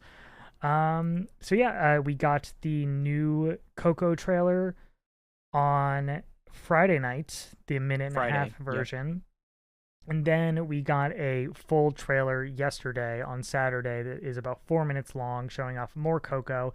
And even though this is a Coco... Crazy how that worked out, right? Yeah. How we are discussing brand new, hot off the press Kingdom Hearts news. We had this podcast planned like a week in advance before we even knew what would be happening this weekend. I forgot to say this at the top, but this is going to be spliced into CGNC. So from here on, we are starting the discussion on Kingdom Hearts 4 and the new trailer that we got showing off Coco and more Quadratum. It was kind of crazy that, yes, this is a trailer focusing on Coco and that reveal, but they still found a lot of time to show more Quadratum. Yeah. Up until this point, we've seen 2 trailers that are specifically surrounding this world, and once again, we're seeing more story movement in this specific world, and that lends to that idea that I was talking about earlier, that this is going to be a world that we spend a lot of time in, and a lot of the Kingdom Hearts lore implications are going to probably play out in Quadratum. Like, I think that some of the scenes that we've seen in previous trailers are probably in your initial visit to this world, and maybe like Riku's introduction might be on a revisit potentially. I would love to see that. Sure. Because as we mentioned with Kingdom Hearts 3, like I just think that the story was too condensed at the end for the Kingdom Hearts specific implications of what they had set up and what they were trying to close out. So hopefully here they're able to continuously come back to Quadratum, give us little story tidbits, move the plot forward, and then have Sora go off on his adventures to the different Disney worlds. How do you feel about yesterday's trailer? How do you feel about Coco's inclusion? This is one of the worlds that I was predicting and was hoping for. I have not seen Coco, but I know a decent amount about it, of like the overall plot summary and the world that we're messing with here. And I think it's perfect for Kingdom Hearts. I think it looks phenomenal. So I think that Coco is a no-brainer for Kingdom Hearts 4, especially given what we know about the ending of Kingdom Hearts 3. I think that it makes perfect sense for Sora to be exploring the world of Coco. And it looks absolutely gorgeous. I think that they have really, really brought this movie to life in the world of Kingdom Hearts. I've seen Coco. It was a while ago, so I'll have to brush up on it a little bit to revisit it before I play Kingdom Hearts. But I love what I've seen of it so far. It feels like it's going to be a great, awesome Kingdom Hearts world to explore with the characters of Coco. We saw the Keyblade that belongs to the Coco world, which I think it's a little bit like over designed, like the Kingdom Hearts 3 Keyblades. Beefy, dude. It's chonky. I'll excuse it just this once. This one time I'll excuse it because the Dia de los Muertos kind of aesthetic is already very maximalist, and I think that the heavy detail and high volume of the Keyblade kind of plays into that. You're on thin ice though, okay? I don't want to see many more of these chonky Keyblades when it comes to these other Disney I worlds, all fear we're going to right? see a whole lot of them. I think it's going to probably be in line with what we saw in Kingdom Hearts 3, but I hope that they took some of the feedback and sprinkle in some originally designed Keyblades, like in Yeah, Oathkeeper, like in Oblivion. Like, you yeah. got to give us some of those as well. Like the 7-Eleven Keyblade from the promotional Kingdom Dude, Hearts 3. even like I hate the what is it? The one from the mobile game, like Ephemer's Keyblade. Like, I think that Yeah, Keyblade is so ugly, dude. Starlight. Yeah, yeah. Not You a don't like fan. Starlight? No. It's got a simple silhouette like the other ones we were lamenting. Um, but yeah, I think Coco's going to be so much fun to play through, and I'm sure they're going to put together a really awesome suite of Disney worlds. I think this is the first of a lot of great ones, and everything that we've seen of Quadratum is shaping up to be a lot more like fully fleshed out. I think that I was worried about Sora being in Quadratum, and how was he going to interact with this world. Now that we have a greater cast of characters to pick from and we've seen him interact with them, I think that there's going to be a lot more interchange between a web of allies that go on in Quadratum, and that's going to make it a lot more engaging to go around and do stuff in. Um, as opposed to him being sort of alone there, which is what I initially worried about Kingdom Hearts 4. Um, but I'm very excited. I'm excited to play it next year for sure. For Guaranteed sure. this They time. guaranteed it. 100%. Do you believe them? Yeah. Okay. Yeah, I do. I am feeling pretty confident that it does actually come out in 2027, and them guaranteeing it and being like it is for sure coming out. It's hard for me to fully believe that, just because I know game development is really difficult and you can have a timeline laid out and you run into certain roadblocks and issues that need to be rectified that elongate that roadmap, and just there's Yeah. so many moving parts that, like, I feel like it's really hard to say like yes I it is mean, for sure, but then you get to like some issue that like you just can't find out the solution for, and you've spent weeks and weeks and months on that one issue, and then you finally get over it, but I that think sets you back. Like, I don't know. I think this game is for sure coming out next year. Tetsuya Nomura got on a panel with the company that's publishing his video game and got up there in front of God and everyone and said this game is God, coming out next everyone. year. So for better or worse, it's coming out next year. Yeah, Even if they run into bugs, it's going to come out with them. yeah. I I'm stoked that we are moving towards that release date, and that I'm glad that they went silent for a good while and cooked, and then when they reemerged, they were like, okay, we are full steam ahead. We are gearing up for release, and you're not going to be waiting much longer. This looks like fully realized gameplay in engine. Yeah. We've seen many different facets of the game as well. We've seen playable Mickey segments, which look freaking awesome. I How love the idea of like a Paper Mario puzzle inspired Mickey segment. Question, might be a stupid question, but this was on my mind when I was playing Mario Galaxy. Toad Treasure Tracker, I thought Mhm. was a spin-off title from a mini game section in Super Mario Galaxy. Is it a section in Not Mario Galaxy Galaxy. 2? I think it's a spin-off of a side section of Super Mario 3D Land, maybe.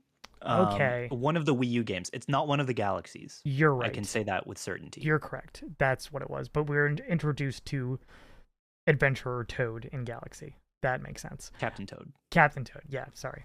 He has a title. Put some respect on his Obviously. name. Yeah, my bad. But when I saw that, I was like, the Mickey sections, I was like, it's kind of like that. It's like there's like these, Yeah. it's going to be these side puzzle sections that feel markedly different from what you're doing Yeah. as Sora, Donald, and Goofy.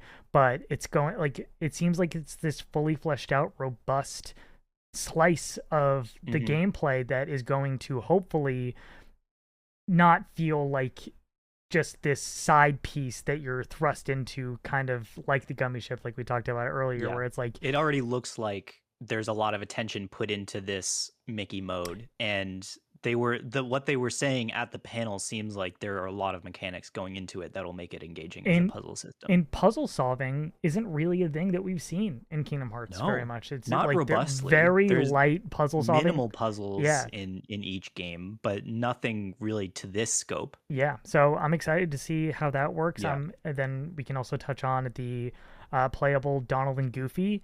It Hmm. looks like they were running around in hell in Yeah. the underworld. I So saw a post earlier that was like Donald and Goofy are such bad friends. Like they find out Sora's dead and the first place they go to look for him is hell. Like and they were surprised that he wasn't yeah, there. that is funny. That's a good point. But I guess their only understanding of the afterlife comes Yeah, from it is. Hades, so it That's makes sense. exactly. Everybody's Exactly. That's why they everybody's went there. spreading out and trying to figure out a Right. route into wherever Sora has gone off to, and all they know is that he is dead in some capacity. Yeah. So I wonder if that's going to be like a full world where you're playing as Donald and Goofy, or if it's going Yeah. to be like a more linear, quick, kind I of like wonder. Mysterious Tower section, maybe a little bit longer, but like not Sure. like a full-fledged experience. But I also had the idea during the reaction that maybe they do something like FF7 Remake and Rebirth, where you can switch between Sora, Donald, and Goofy once they all link up on the fly. Hmm. And I think that would be Yeah. really cool. I would be That would all be about cool. that. Um, It would be a and waste of like development effort to make a fully playable Donald and Goofy and then lock them to only one segment, but they've done that in KH3, right, so the only thing that I could see working out that would um, kind of skirt around that issue is if Sora, Donald, and Goofy link up and they become party members, but then they are regularly separated. There are sections yeah, where like you land on a world kind of like in Deep Jungle, like where you land on the world and Sora's like in a right, different area and they're split up. right. So like you get to play from both of their perspectives and it's like kind of switching back and forth. We And did see Donald and Goofy in the Coco getup in exactly. Coco, so they show up in the Coco world, And and Sora is there. We don't know if it's the same time, but they're both in the same world. oh, they could be chasing after him the entire time. They're most definitely chasing after him. We'll see if they catch him or not. The entire time, though, I'm saying, like for the Maybe entire game, they're just constantly showing up to the worlds then after Sora has already left. then Sora's party members will not be Donald and Goofy for like 90% of the game. Yeah, this isn't what I want, but I'm just saying that that might Who be knows? their reasoning, and will allow for them to not have you have to like switch around on the fly, but rather you get like these tailored experiences for Sora and then Donald and Goofy, and then also Yeah. Mickey, with All of the these paper things world. I'm 100% here for. Yeah, It's going to shape up to be fun no matter how they decide to break it up. but I am operating under the assumption that you start this game in Quadratum. You might start the game in Hmm. Coco. Like, no, I think I it's doubt possible it. for Coco to be the first Disney World that you visit, given that Donald and Yes, Goofy show up there. exactly. So I think what is most likely is that you start in Quadratum, you get some story bits with Strelitzia, and you get introduced to Sigurd Hmm. and the guy with who's wearing like the mask as well. Like the Volley. okay, what's his involvement in previous Kingdom No Hearts? idea. Okay. I gotta watch the mobile games, dude. I I've got I've homework to watched them do. and but like it's a blur. Like I know what the dandelions are. I know like Ventus was like sent to the future and Marluxia and Larxene are time travelers as well who were sent to the future. Like it's confusing, um so you have this new in quotes cast of characters that Sora's going to be interacting with in Quadratum. Then you go off to Coco and he's trying to learn about where he is and getting Hmm. back to his friends, and that's a good way to Hmm. do that. Yeah. And then that's where he links up with Donald and Goofy, and then we go from there. And I want to bring in a couple of write-ins here from Benji W and Eli the Unusual. They both ask us about Kingdom Hearts 4 Worlds. Benji asks top 3 dream Kingdom Hearts 4 worlds, and Eli asks how many worlds do you think we will be exploring in KH4? Feels like Quadratum could be big enough to be most of the game, and then a few other worlds sprinkled in. I doubt that the second Yeah, bit of I doubt that. that as well. I think I there's I expect, now that we've seen Coco especially, I expect a traditional suite of Kingdom Hearts worlds in yes, about that number. so like 8 outside of Quadratum, and Yeah, then maybe like sure. an end game world. Um, so for me, I think Coco was one of the top ones on my list. When people have asked Hmm. me this over the years, and I get this question a lot, Coco was one of the first ones out of my mouth. Moana is all but confirmed at this point, Hmm. with the Keyblade that we saw in the trailer at the Nintendo Direct, and that was also on my list. And then Star Wars was teased in the first trailer for KH4, and I expect that we will see that. And I would think that would be awesome. I think that would be a really good fit, in line with the Pirates worlds that we've gotten. I think that like flying around in a TIE fighter Hmm. or something as Sora would be kind of Absolutely. akin to doing the gummy ship, and fit really naturally into the gameplay of Kingdom Hearts. And I would love to see Sora, Donald, and Goofy interacting with like Han Solo and and Luke Yeah. Skywalker. I think would be really I cool. I think that even the gummy ship would probably be Sora's ride of choice Oh, in a that would Star be Wars so world. cool. Yeah, Like that I would be think the awesome. gummy ship would probably be flying around alongside the Falcon, shooting down TIE fighter. They wouldn't put Sora in a TIE fighter. Are we They doing might the? put him in an X-wing, but they'd probably put him in the Oh, gummy that's ship what I meant. first. Yeah, yeah, the X-wing. Or you fly the Millennium Falcon as Sora, maybe. He would want to fly the Millennium Yeah. Falcon for sure. He'd Um, be like, "Put me in the cockpit." are we doing the trench run as Sora in the gummy ship? That would be so sweet, Yeah, dude. I'd be all about Like, that. complain all you want about just rehashing the Disney World stories like Arendelle and Frozen. If Sora gets to do the trench run, like I would be grinning from ear to ear. Yeah, I think my issue with Arendelle isn't that they rehash the story, because they do that for a lot of the previous Kingdom Hearts worlds. It's the fact that they're ripping literal scenes from the movie and just like kind Yeah, of sticking Sora, Donald, and Goofy that's in the that's what I background. mean. Yeah, yeah. Yeah. So like try to weave them in a little bit better to the Star That Wars yeah, world. you couldn't do that with Star Wars though, because Star Wars is also kind of a world trotting adventure. So Right. it wouldn't make sense to rehash or to do it scene for scene like they did for Frozen. But anyways, I think Star Wars would be on my list as well. It's all but confirmed, like you said from the trailer. I hope it's in there. I hope it captures the core essence of what it feels like to be in the world of Star Wars, which what I've seen from Coco, I trust the team to accomplish that Mhm. as well for Star Wars. What other worlds? I'm always on team Treasure Planet would be wicked Yeah, awesome in a Kingdom Hearts game, but it's not gonna have the popularity to draw people in. So I exactly. wouldn't expect it for a mainline title like KH4. Um, and then I was always like, I really want Olympus to return to keep the tradition alive of Mhm. that world always being a part of Kingdom Hearts. And it seems like now that is all but confirmed as well with Donald and Goofy. So I'm Yeah. I'm a happy camper. Um, Incredibles, I think, would be an easy choice. That would be I think sweet. that that's That would be sick. highly likely. I would like to see them return to some of the worlds that we saw in Kingdom Hearts 3, like Toy Box, and maybe do Sure. another locale for Monsters Inc. or something. Yeah, we've Um, seen them sequelize the worlds in, like Kingdom Hearts 2. So right. there's obviously the potential for that. I think No Pirates reason is why out. not. I think Pirates is out. Unfortunately, they've Yeah, they've run that done they've dry. done enough pirates, and the pirates that they would have to return to would be the movies that people don't like as Yeah, much. exactly. You could like go. Oh no, you couldn't go back and do two, because they go Pirates 1, Pirates 3 for Kingdom Hearts 2 and 3. But Yeah, well, I think the Kingdom Hearts 3 interpretation of pirates kind of combines 2 and 3 a little bit, but it gotcha. culminates with the end of Pirates 3. And then there's like other more recent Disney movies that like I'm not very familiar with, so I wouldn't be able to be like I would be so stoked to see them do Inside Out, and I don't even know if that would work. Mm. Or Zootopia, I think would work probably. I haven't seen. Zootopia would be really Yeah, fun. I Sora has been an animal before. It would be neat. right. There does seem to be an urban theme going on with Quadratum, so I think like Incredibles and Zootopia are not beyond the pale. Right. And then you have, oh, I just had one. Shoot. I'm blanking. I had one and I lost it. Um there's like weird ones from Pixar, like movies that like didn't do well, like Hoppers you said you really liked. I think that could Hmm. be something. Or Like Hoppers Elio. is too recent to be included. Hoppers and Right. Elio, I think, are too recent to be included in the development of Kingdom Hearts 4. Soul wouldn't work, right? Probably not. Yeah. Is there any like classics that they I haven't mean, done? thematically, I think Soul might work, but I don't think it's enough of an interesting movie to get a Kingdom Hearts world out of to That's explore it. true. Isn't that like about dying as well? And Mm-hmm. yeah, so there you Mm-hmm. go. That does link up kind of well. Um, yeah, Frozen 2.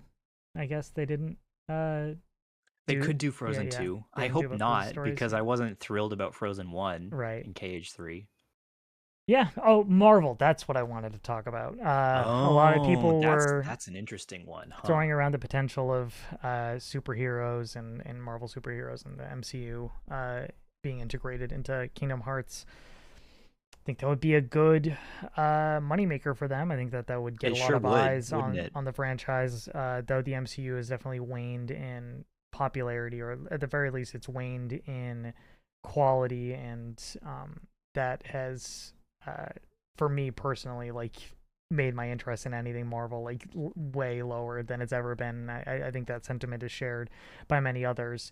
So I think that it's not as much of a needle mover as it would have been like if it was in Kingdom Hearts 3, but I still think that it would Yeah, probably yeah. be more substantial to have Marvel in it than most Disney properties. So I think that Yeah, and I Marvel Tokon is evidence that Marvel has enough of an audience in the Japanese market for them to at least want to have interest right. in making a Marvel world. And like everything that Sora's getting up to in Quadratum is would suit itself to an Avengers world, right? Yeah. He's saving a city from monsters. Do you think it would be Avengers, or do you think it would be like a specific Marvel property so then they can do multiple of them as we go through the next trilogy? I Say, think it would be Avengers, and they would do probably like Avengers 1. It's kind of the most mm, iconic and easy to adapt Marvel situation. I think the only issue we run into here is that we've talked about a lot of city worlds, Quadratum, Yeah, Zootopia, then you go Marvel. yeah. Also, I think that you could do None of which are Incredibles on the confirmed, so yeah, it's, you could do Incredibles on the island, I guess, and that would make it feel different and from yeah, the that other would be city sweet. locations. So yeah, I think there's a lot of potential still for either returning worlds or new franchises being put into Kingdom Hearts. So uh, I'm expecting 8 worlds, and I think that we see Coco, obviously, we now know Moana, Star Wars, and The Incredibles, I think are, for me, locks. But take that with a grain of salt because anything could happen technically. But Sure. yeah, anything else you want to touch on for Kingdom Hearts in general? Actually, I have a question here to close this out. Do you Yeah. think the games would be as popular without the intense lore needed to fully understand? Kingdom Hearts 1 is my favorite, and I think a big part of that is the simplicity of it, and that is from Big Mac. Yeah, I think they would be more popular without the added complex lore. I think the fans would be less diehard fans because the people that have stuck around have put in a lot of effort to be fluent in Kingdom Hearts. Um, if they had dispatched with a lot of the obscure and abstract world building, I think that they would have been able to grab a lot more people from their respective Disney properties who would then hang on for future entries to see what other Disney worlds they can explore.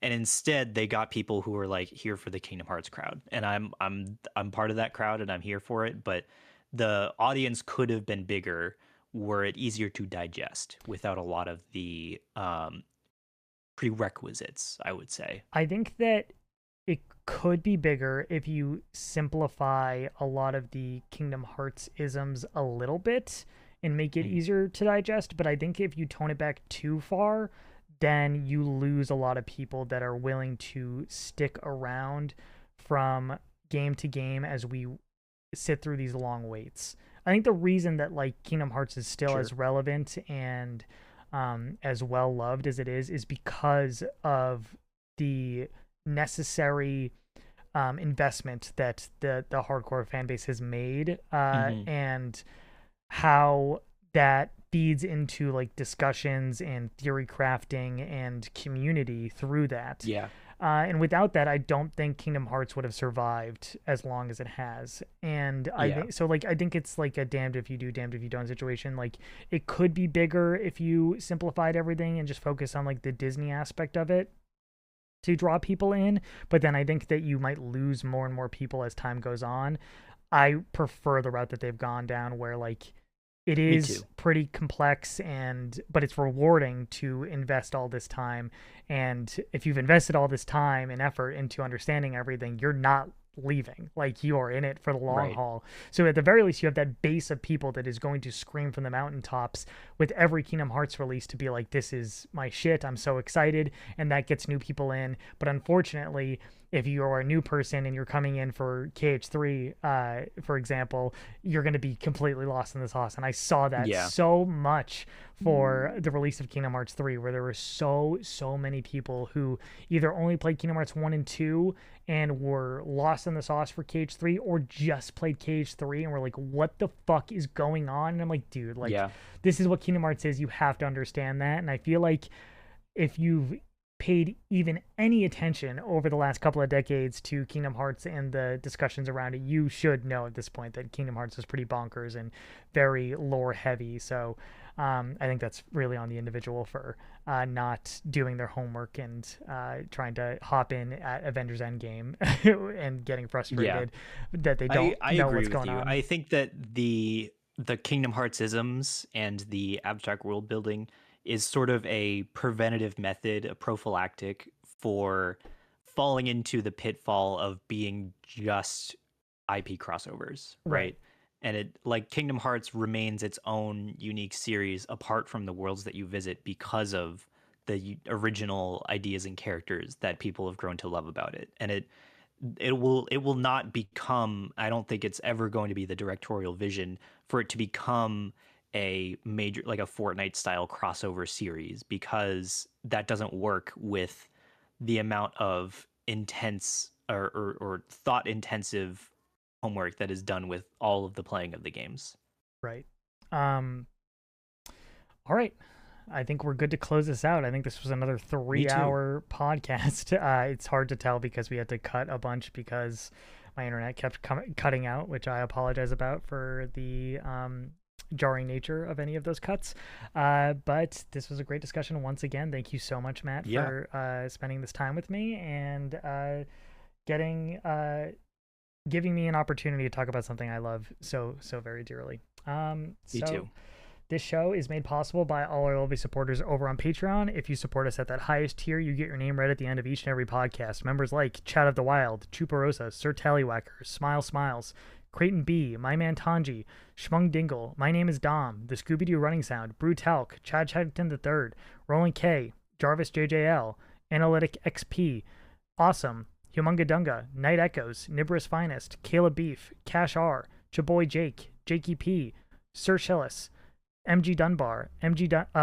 Munchies, Malcolm the Dog, Farmer Spud, Nofi, The Dankest Mike, Citrus, Swampy Bits, Tristan C, Sconesy C, Killer Cheese, Aloha Alley, Scooterman, Sinshuru, DJ Carlos, Neutral Sphere, Eli the Unusual, Eason C, Kingdom Hearts Rules, Stooby Dooby, Crispy, DJ Zach B, Uli, Jacob D, Big Mac, Metal Nate, The Patty Cake, Metalcore Cowboy, Mega, Yogi, Dam, Holden M, Brock, Voodoo, Milky Sins, Reggie Ranks, Alex W, Andrew H, Master Diz, Cannon Fodder Games, Only One Rufus, and Kingdom Hearts Sucks. How fitting to end the podcast with that name.